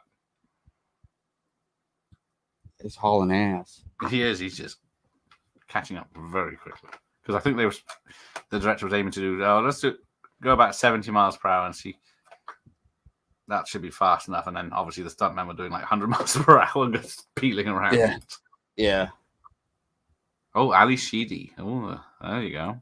Short Circuit and Breakfast Club and Yeah, she was hot to trot. Only the Lonely. He directed some of it. Yes. It's my Tijuana Jones hat. You're stealing more things from me there, Professor. You watch yourself. Yeah, good call, Christopher. That's it. Look at that sexy car, yes. And then that guy with a shotgun. Look how calm. I love how calm the driver is. Just Yeah, he's so 110 miles per professional. hour. Yeah, it's doing 110 miles per hour, just overtaking everything on a road, dodging cars and going in on the inside lane. This is where, he smacks the truck and smacks the railing. Because, if he hadn't caught himself on that railing, there's just the railing stops, but there's still a drop. So I don't know. Yeah. What's that about? But apparently Steve McQueen was making sure he was as close to the open window as possible, so you could really see it was him when he is doing the driving. Mm-hmm. Ali Sheedy has a triangle face. This is the Indiana Jones. What is it? Freddy Krueger Popeye Doyle hat. Yeah, it's just a fake fedora. it's a multi-use hat. It is. I don't know. Well, we're going Western, we're going Yeah. gangster. Yeah, you can almost make a cowboy hat out of it. Yeah. Yeah, they're all good. She is selective. Favorite all-time car, whatever is it? Everyone. Favorite all-time movie car. I do like the Bond Lotus Esprit or the Living Daylights Aston Martin. Oh, there you go. Oh, he hits the jump. All the hubcaps come off, and then he's on fire. And then McQueen almost crashes, just trying to stop. Yeah, see that part? Yeah, I see. Oh, yep, there they are. Oh yeah, they look real people, don't they? They're very good models. Yeah. I mean, that's really odd for that time period. Yeah, 68. You're gonna be saying people are gonna be vomiting in the cinema on that one. Oh, the V8 Interceptor from Mad Max. That's a nice one. Yeah. Oh man, that's a hard one. But oh, the DB5 for Jeff. Do you only complete? Oh, I don't own the score. I don't know. That's a shame. Yeah, it's a good score. I don't own any Lalo Schifrin scores. Yeah. No, but Ennio Morricone's Fistful of Dollars. Yeah, I think this is one of my favorites of this movie soundtrack. Of course, he did some good ones with a lot of Clint Eastwood movies and stuff too. I'm trying to. No, I don't. I got some Ennio Morricone, like The Mission and stuff like that, but no Lalo. Great choice. DeLorean, that's a good one. Yeah. The Living Daylight. See, Savoy's right. Me and him agree. The 80s Aston Martin. Man, that's a hard one. Or Kit. Smoking the Bandits Trans Am. Yeah. It's just trying to think of a modern version, but the next modern Mad Max should bring Tom Hardy back. Enough of Furiosa. I don't know, because I know Tom Hardy didn't enjoy his experience making the film. Yeah, I heard he didn't get on with. He didn't understand the direction the character was going, but then he did when he saw the finished film. Yeah, but I guess is he the only tough guy left that could play Mad Max as a young one? I don't know. Because I'm trying to think. Because who else is there though? The Aston Martin V8 Vantage from Donald is the one I want. There you go. Did anybody say the Lotus yet? From which James Bond is that?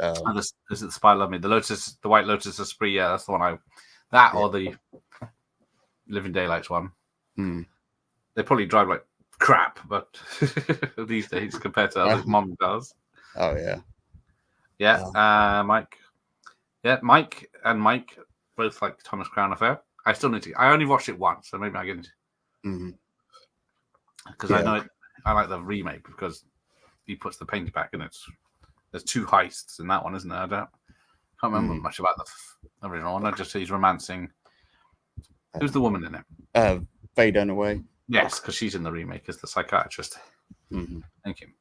Damn right. Christine. Oh, that's a nice car as well. Christine's a lovely car. Get the hottest chick and it can repair itself. What more do you want in a car? I don't know about that car from the movie called The Car is pretty cool. Oh, that's a beast of a car, that is, isn't it? I don't. That's a custom one, isn't it? I don't think.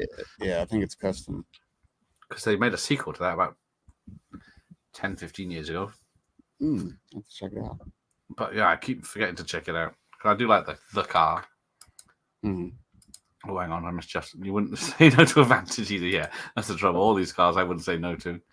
In the 5 Mad Max movies, 4 different people. Probably like it more for what it does than as a car. Then we got, what's she driving? Is it a Porsche or is it something else? I believe it is a little Porsche. Yeah, it's got the back of a Porsche, but it almost looks like a Volkswagen. Yeah, that's why I can't see him. Was it a Carmen Gia or something like that? It could be something. This is. I think at this point, when she's parking the car, or when she's outside, there's a shot when she's outside where you see the killer come out of the door, the hotel. But Yeah. before he goes to the airport.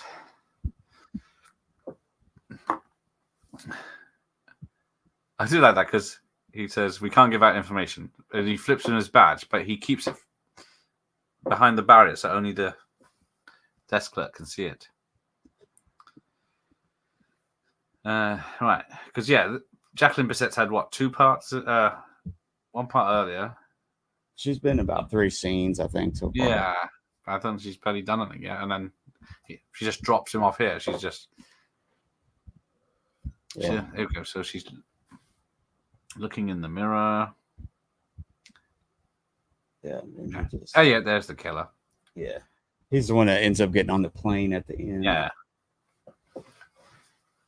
I thought, well, the way they said it is like it was a long shot, but yeah, it's pretty obvious. Then the police are. If you ever become YouTube famous, what do you mean become? And start making millions and millions, I'd buy a DeLorean, a Kit Trans Am, a Max Cinzetta, Bullitt's Mustang, and a Jurassic Park Jeep. Well, that is a good choices.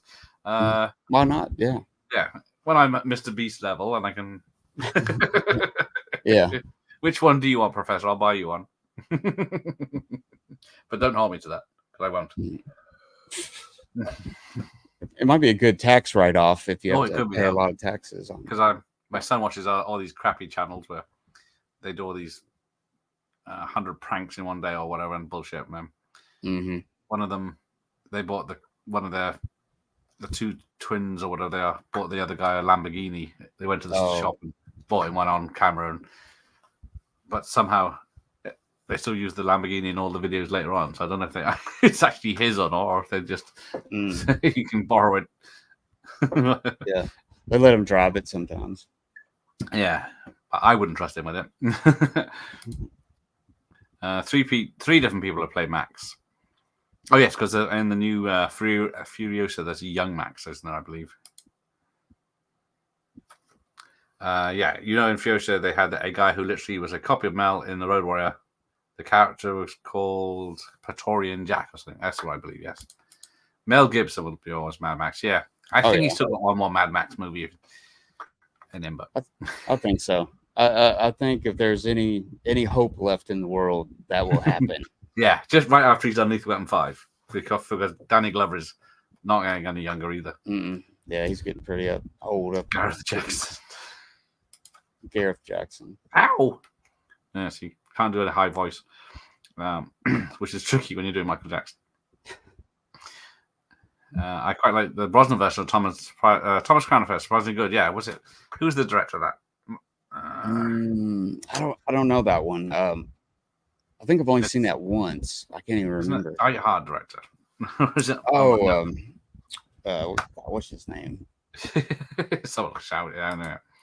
Yeah, Mel is the best and True Max. Yeah, Gibson is Mad Max. Because I think anyone could have done it in the Fury Road one, because he didn't have actually that much to do that a stuntman couldn't do. Mm-hmm. Yeah, I haven't seen that one yet, the new one. No, I haven't. I'm just waiting for it. Oh, here we go. So this is her big part where she reaches out to him saying, I don't know, he's a cop and nothing seems to bother him. But is this the cop we need? When they destroyed the V8 incident at the beginning of Fury Road, my heart broke. Yeah, that was sad. He did need to drive that more. Oh, yeah. Mel Gibson film that doesn't get enough credit is Paparazzi. Doesn't ring a bell. Is that an old one or a new one? I think that's a newer one. See, I prefer the Brosnan. You see, it's not just me. Yeah, I'm gonna have to check that one out. I must have seen the original. I've watched the remake loads because it's got. Damn, what's the name of the woman in it? Her tits. Oh, Renee Russo. Yeah, there we go. It's more to do with less to do with that. I mean, if Mad Max were MCU DCU, they'd done a horribly fake Mel Gibson de-aging cameo. Oh yeah, that is true. Cut and pasted some scenes from the original film. Yeah. So yeah, this is where we get back to the investigation, and then it's just checking out the contents of a suitcase for like 10 minutes. Yeah. Or 2 suitcases, sorry. Warren Bronson, yeah, he can't really be replaced. Not anymore, anyway. Worst thing Mel Gibson did is to buy his missus that tape recorder. Yes. Yeah. I always wanted, for years, one more Mad Max film with Mel, yeah. Because I'm not a biggest fan of Beyond Thunderdome. Yeah. I think the other day that question came up Mm. during something. It's like, do you think Hollywood now, as Hollywood is, would ever give him a chance again at a big budget, movie? You think they would do it? Well, I guess what's he done? Hacksaw Ridge and stuff like that. Slowly but surely coming back. Mm. Was it the first film he did coming back was it How I Spent My Summer, or was it got 2 different names? Yeah. Get the Gringo or something like that. Yeah, that was one of them. Yeah. Where he's in a Mexican prison. That was a pretty good film, to be fair. Yeah. Oh, I prefer the Rene Russo remake. They showed an AI. Yeah, I've seen that AI generated image with old Mel Gibson as Mad Max, and that looked pretty cool. Mm-hmm. It could still work if. Yeah, I think they should. I think it'd be a huge hit if they did. Well, yeah, because although Furiosa hasn't been the hit they thought it would be. Yeah. But then they're saying apparently Fury Road wasn't that big a cinema hit. It found its place on home media. Yeah. They only made 300 million. Yeah, they should have brought Mel Gibson back for this newer one, and somehow, and that would have been awesome. I don't know. It doesn't need to be a prequel or a part of the Mad Max saga. Sean, yes, that is one of the things I want most in cinema. Mad Max 3 is the only film I hid in the cinema to see again for free. There you go. So you've got a lot of cashier's checks. Do they even do those anymore? I think you can. I think you still can. Holiday checks. Who ruled Bartertown? Indeed. You better have your tuxedo on, Jeff, when you watch along with VT on Her Majesty's Secret Service. And have the dinky toy right by your side with a vodka martini shaken, not stirred. Who agreed to that? I don't remember agreeing to that boring film. You haven't shoved that one yet? I think we're doing it at Christmas. Oh. That's a long ways away, man. Well, it's only 205 days, apparently. Someone told me today. Why in Mad Max, when petrol is rare, do they drive V8s? Because it's quicker. Mm-hmm. Trying to see where I got them. There it is. Bond cocktails. There's somewhere. Oh, I just ripped the cover. I'm trying to see. Does it say by which dine of the day? Live and Let Drink, From Russia with Love. Odd Job One-Offs. No, it doesn't say. I'd have to read it to find out what the perfect cocktail that Bond drinks in Her Majesty's Secret Service. Mission Impossible to track down the Lilo Schifrin score. Well, I dread to think how much the vinyl is on it, if you can even get it today. Yeah. Bullitt. How do you spell it? It's with an I, with an I, not a E. Yeah, that's it. Oh yeah, Bullitt Mustang, Bullitt Blu-ray, Bullitt. There you go. Oh, the CD's not too bad. Yeah, it could be on eBay. No, hang on. Oh, the CD is. Yeah. No, there's some versions of it, but the main soundtrack is only about £8.50. That's not bad.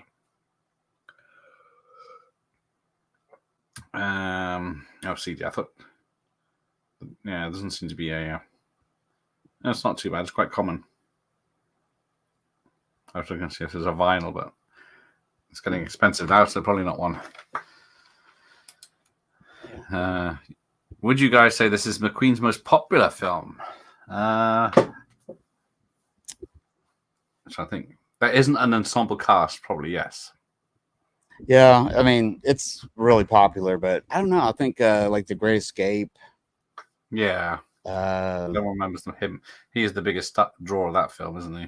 Yeah, I think that one or Bullitt probably is most well known. Oh yeah, I'd say this is The Great Escape. If it can be, he is the biggest part in that. I think when I watched it. Yeah, it's all focused on him. Yeah, him and Bronson for me is the best part. Oh yes, the making of Thunder is good with interviews with the cast. Mel is like, I really tortured a guy. I need a vacation after this film.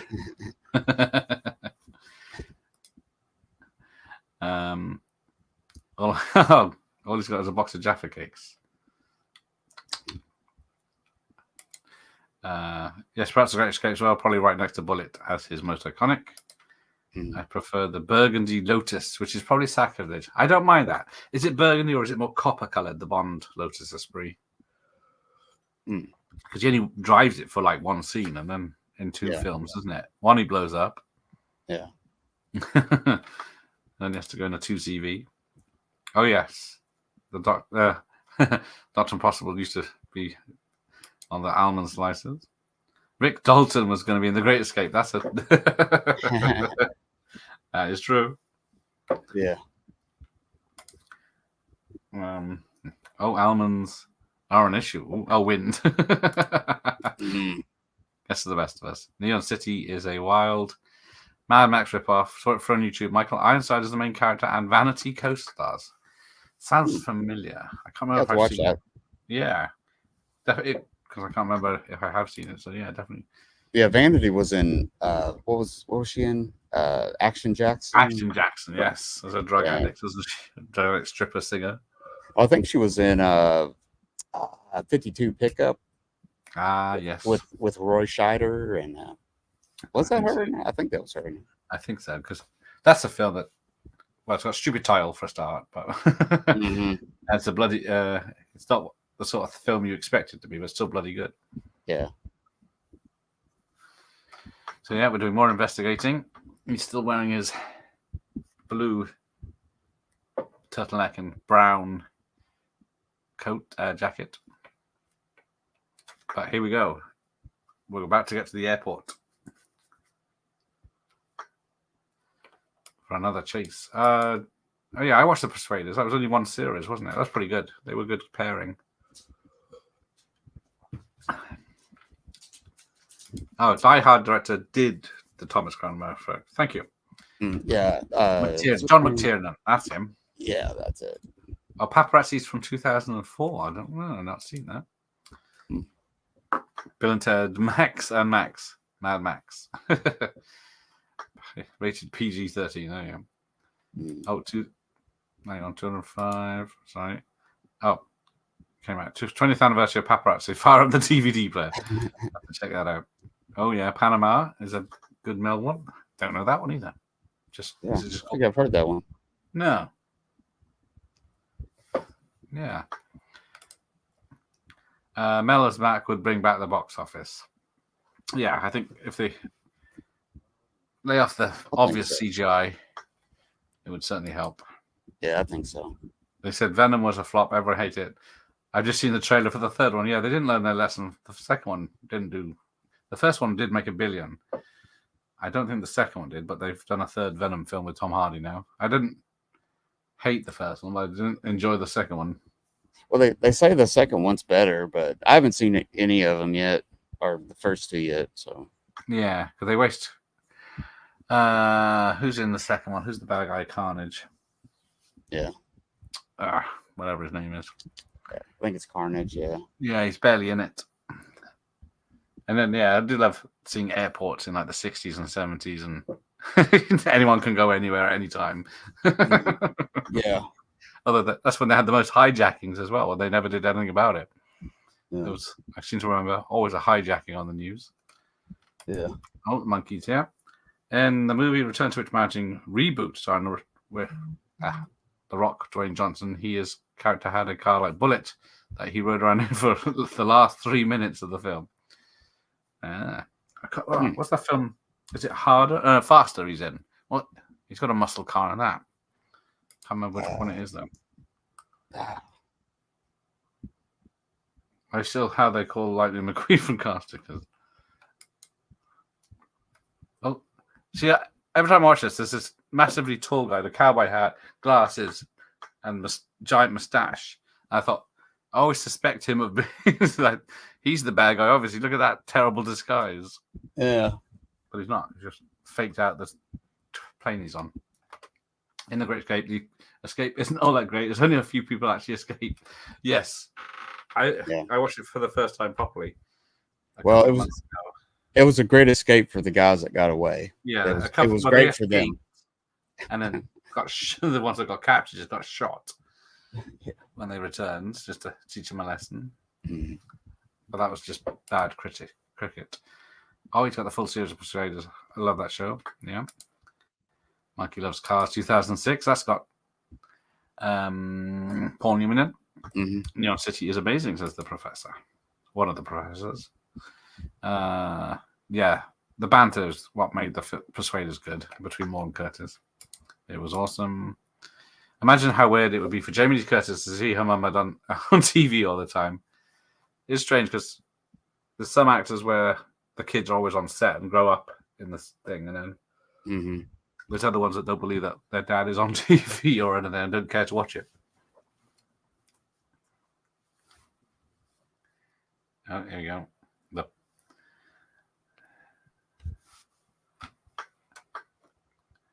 So yeah, people have said that Heat does borrow from this ending, with the chasing someone across a airport. Yeah, when they're taking off and landing, which I can see.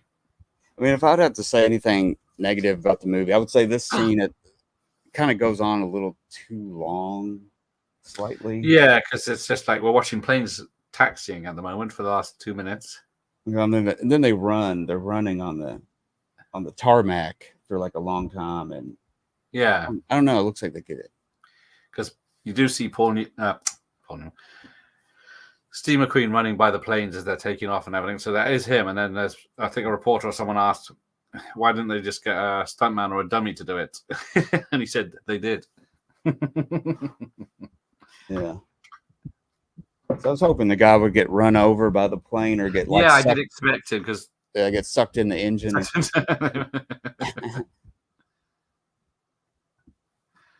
But yeah, he just gets, although he shoots at him from a distance, which is stupid because he gives his place away. Mm-hmm. Is it a network release, Jeff? No, I have the Dutch DVD release of The Persuaders. There you go. But I did have my eye on a Blu-ray one. Woody Harrelson, that's it. That's who played Carnage. Thank you, Ian. He was very wasted, though. Christopher Lambert is in a thriller called Not Over, coming out on demand on June 25th. Bloody hell. He's another one that must be in his 70s now. Yeah, he's getting up there. Yeah, I missed out on that network exclusive myself. All I have is the standard Carlton Entertainment UK release on DVD. Great series, very watchable. And it's got John Barry theme. Okay. Which one is it? Which one is it? Persuaders. The Persuaders. Oh, okay. I might look that up. Yeah. I haven't heard about it. Good old John Barry. When promoting VM2, Let It Be Carnage, they showed behind the scenes of Woody jacked in those weird clothes. Yeah, he was wearing some weird stuff. Woody looked like his most favorite role when he's looking so happy and goofy in every behind the scenes photo. I don't remember him being in it that much. It's supposed to be the big bad, but I don't remember him doing that much. Would be great if Jeff, if you and Gareth could do a stream on the Persuaders down the road. Okay. I'm sure Jeff would do it. He's very able to manipulate him. Oh, yes, Steve McQueen's in The Getaway as well, yes.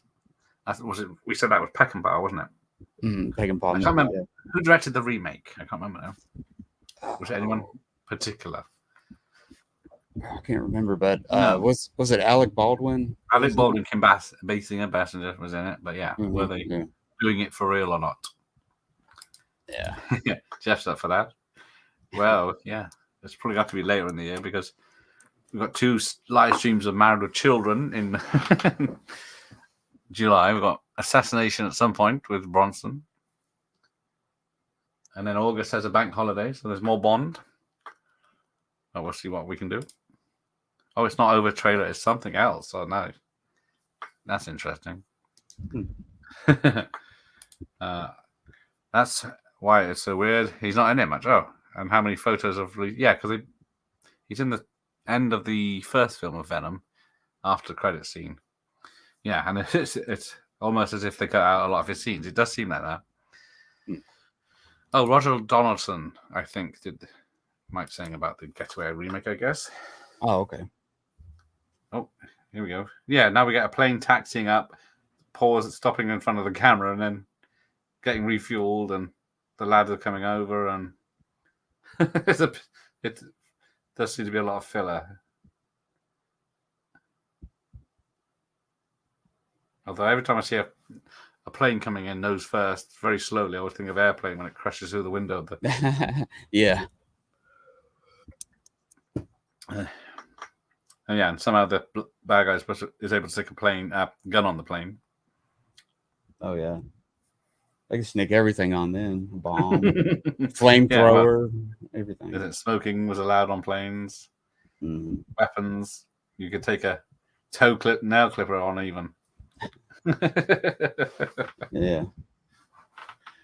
Yeah, I haven't seen the Getaway remake for a long time. I remember I saw it in the cinema because I don't think I'd seen the original before that. Yeah, that was on HBO all the time back in the good old days.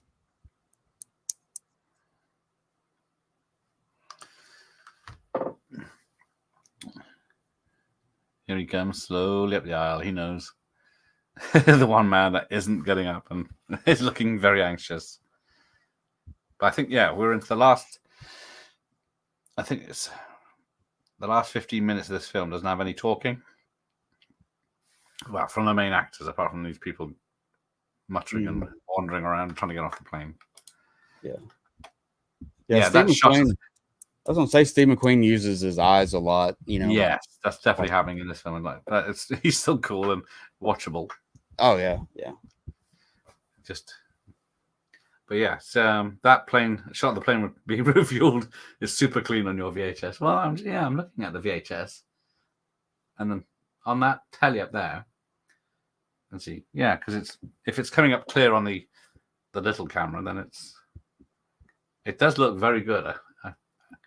Yeah, it does look about the same. I'm gonna say the same as this Blu-ray copy here. Yeah, it's pretty clear. Usually they're very darker. bright, and then it's got the same amount of grain, so it's not bad. Because normally, I guess, because it's a re-release and it's widescreen, so they probably release. They've probably cleaned it up a bit. Yeah, definitely. Rather than just using a budget release like the horror films. Oh. All right, here we go. More planes taking off. So yeah, they showed the other guy jump and land in one shot, I think. And Steve McQueen's is cut to 2, so yeah, he's like, I'm not jumping out. Like, I'm surprised the guy didn't break his ankle or something. Yeah, I was gonna say, because they show the other guy jumping and he does it. Yeah. But yeah, that could do a lot of damage. Yeah, just take off running. Tommy Gunn. The hardest working man in show business. Yes. Cheers. It's taking its toll. Because what have we got tomorrow? Because tomorrow we're running down the top part 1 of the top 200 films of 89, going 200 to 101. Oh, wow. And then I get 2 days off. Yeah, you do a lot, Gareth. I have to say, man, you do work hard. I'm a girl that can't say no, and I'm in a terrible fix. In the good old days when HBO was called HBO, not basically Pepsi Max. See, that's another thing you had, Americans. We never had a HBO or equivalent in the UK. Oh, really? So yeah, everything was. You had Sky TV that came in the 90s, but when that first came out, it was like really expensive and not many channels. But now, we didn't have any HBOs with violence and nudity. Mm-hmm. Yeah, that VHS does. Now you mention it, I'm looking at it and it's very clear, even on that old small TV. Mm-hmm. Remember the Sesame Street ripoff on Nickelodeon called Pinwheel? There was nothing. I didn't have Nickelodeon, but that was on Pinwheel. satellite TV. Yeah, that was weird. Oh, here you go. Pop quiz hot shots from Professor. Hollywood gets you to recast the Bullitt remake. Which modern actor are you picking to play the Steve McQueen role? That's Steve McQueen's corpse, I think, is a better choice than most people today. Yeah. Oh, man. There's a trouble. Yeah.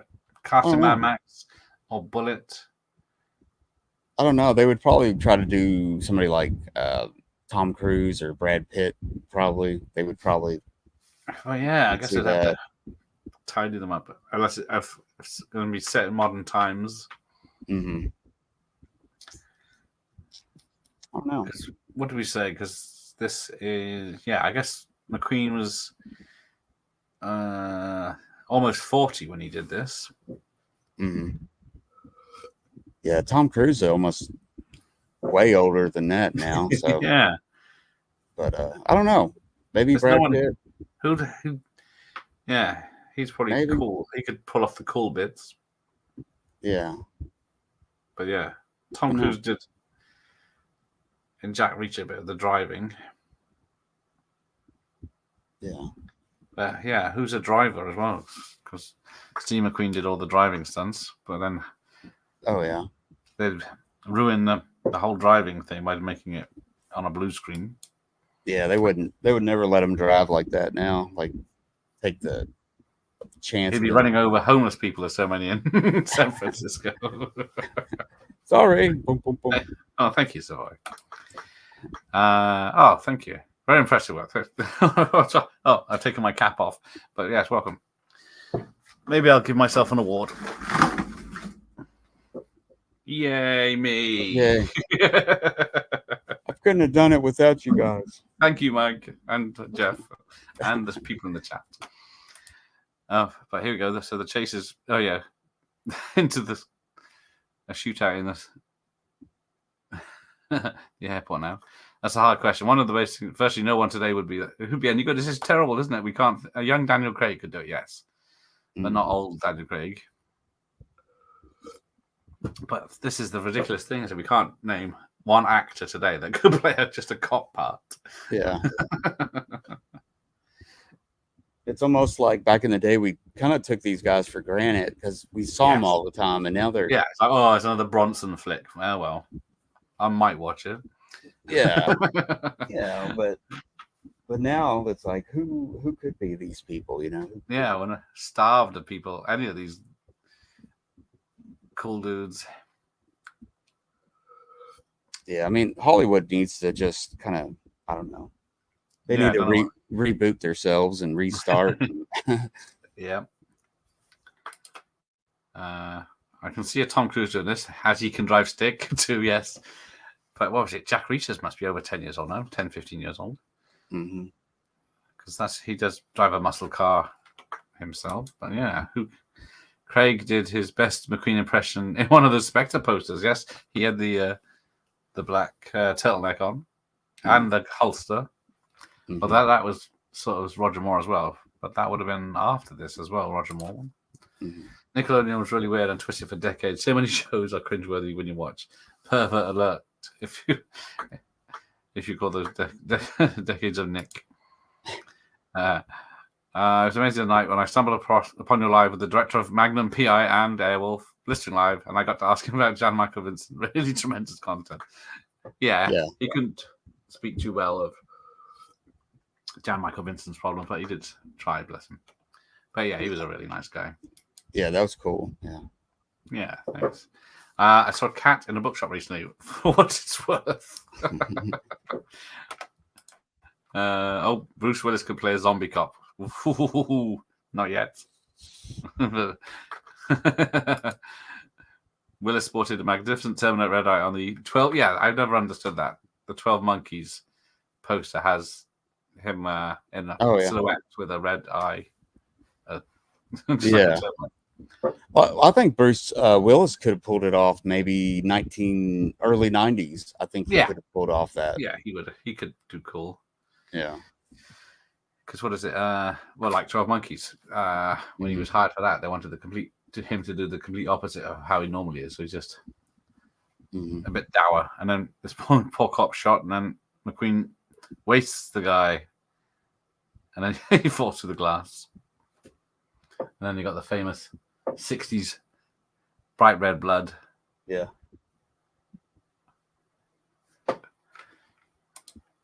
Modern movie stars have no mystery to them. Look at the embarrassment De Niro has become.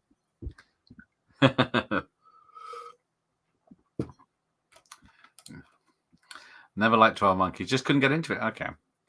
I must admit, the last time I saw it, I didn't enjoy it as much.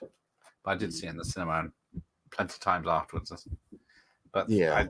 I think I saw the first episode of the TV show remake, and then I think that went on for about 3 series, which is a lot to get through. Yeah. Look at everyone gawping at the dead body on the floor. Oh, whoa. Yeah, Grindhouse film. What's the Grindhouse film he was in? Planet Terror, wasn't it? Yeah. Yeah. It's a sad thing when you see, because that's 20 years ago now. Planet Terror, there you go. Maybe the guy from Avatar could play it. Sam Worthington. I'm reaching now. Yeah, because they threw him into everything back in 2008, 2009, wasn't he? Not Wrath of Titans. Clash of the Titans.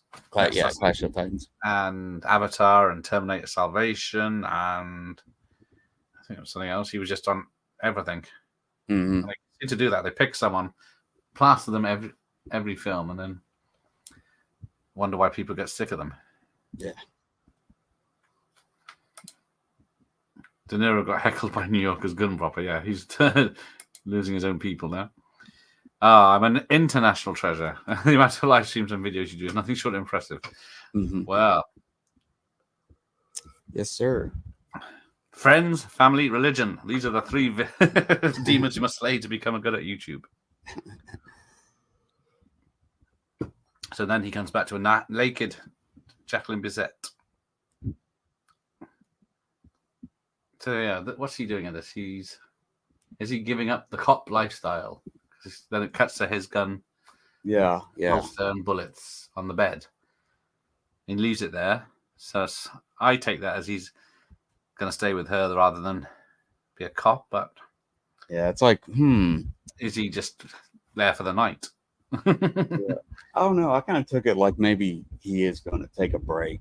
Yeah, like that's how I see it. Because looking at himself in the mirror, giving himself a long hard stare, and then we fade to black.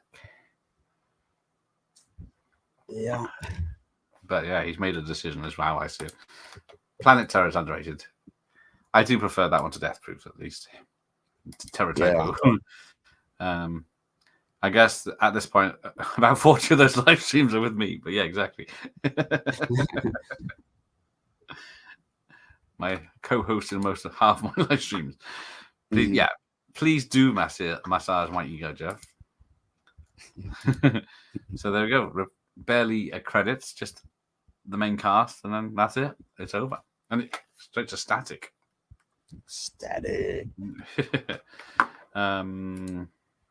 I wanted so much for the 12 Monkeys, but didn't. Had experience with Clockwork Orange performance. Escape from New York. Oh, Escape from New York. Can't think of a single actor now who could convincingly play a youngish cop. I just thought Joseph Gordon-Levitt was, but I don't know if he could do tough. Yeah, that is tough. Yeah, but then again, he's probably in his 40s now. Yeah, or they could find a good cop character guy, but the script would suck or something. Yeah, that's the trouble, isn't it? It couldn't be everything in one. Water it down compared to. Yeah. Brad Pitt kind of got my nerves in it too. Oh, hang on. What was he? What were we talking about with him? 12 Monkeys, probably. Oh, yes. He's doing all Yeah. the weird stuff. Oh, hang on, done that. All right, I got to find some way to move off the Nemesis list. Oh, that's a point. I keep forgetting. Well, you can unless you're going to stop being Dutch, Jeff. There's not going to be much point. National Treasure, Nicolas Cage. Yeah, that'll be after you. He is doing a third one because the female-led TV show died a death. Yeah. Machete. Machete. How is it? Machete. Machete. Which one is it? Something like that. Yeah, I think no modern actor could play this role. There are no young lead actors in Hollywood who look like they have hair on their chest. They're all Ryan Gosling types. Yeah. They're all manscaped. We want a Sean rug on his chest and head. Yeah, we need some Burt Reynolds, overly hairy guys with hairy chests. Yeah, there's got to be some tough guys left somewhere. So there's not apparently. There's no. That's the problem. No tough guys left. Yeah. We need another war to thin out their herds, don't we? We need someone with PTSD. Mm-hmm. All right, there we go. I've caught up. Oh no, people are complaining. Oh, Zac Efron. Although he's proven himself as an actor now, hasn't he? At least I haven't seen that wrestling film up. Yeah, he's pretty good in that. I heard. I haven't seen it yet either. No, sounds very sad. So I don't know if I want to watch it. Yeah, they're all just Ken now. Yeah. We still got Statham, but he's 50s. Yeah, I'd have to say that. Yeah, he's probably one of the main tough guys. He's nowadays. still tough and hairy, apart from his head. Yeah. But that's a shame. Right, I caught up now. So we'll say good night. And thanks to Mike for traveling back in time to 1968 with us again. No problem. Although it's the newest. No, we did 10 Men Don't Wear Plaid, but that was a 40s set film, wasn't it? So 40s, yeah. Then the other ones was the 50s, and then we did Chinatown was the 70s. Oh, yes, Chinatown, yeah. We've done quite a few already. So, yeah. I must admit, I did enjoy The Beekeeper. That's Statham's latest one. Yeah, I want to see that. Yeah. It's a good old B movie action one, that one. Mm-hmm. But thanks, everyone, for Mike, who's saying later. Thanks for having me. Yeah, I want a Ford Puma now. I did want one originally, but I heard they were a piece of shit. So, so I got the monkey, Jeff, of course. Gregor. Liam Neeson is tough. Yeah, Liam Neeson, 70 something now. He's doing Naked Gun remake and just did a Marlowe film, didn't he? I haven't seen that. Oh, yeah. Because it wasn't supposed to be very good. Great, Gene. Thank you, Professor. Always welcome here. B movie. Yes, that's it.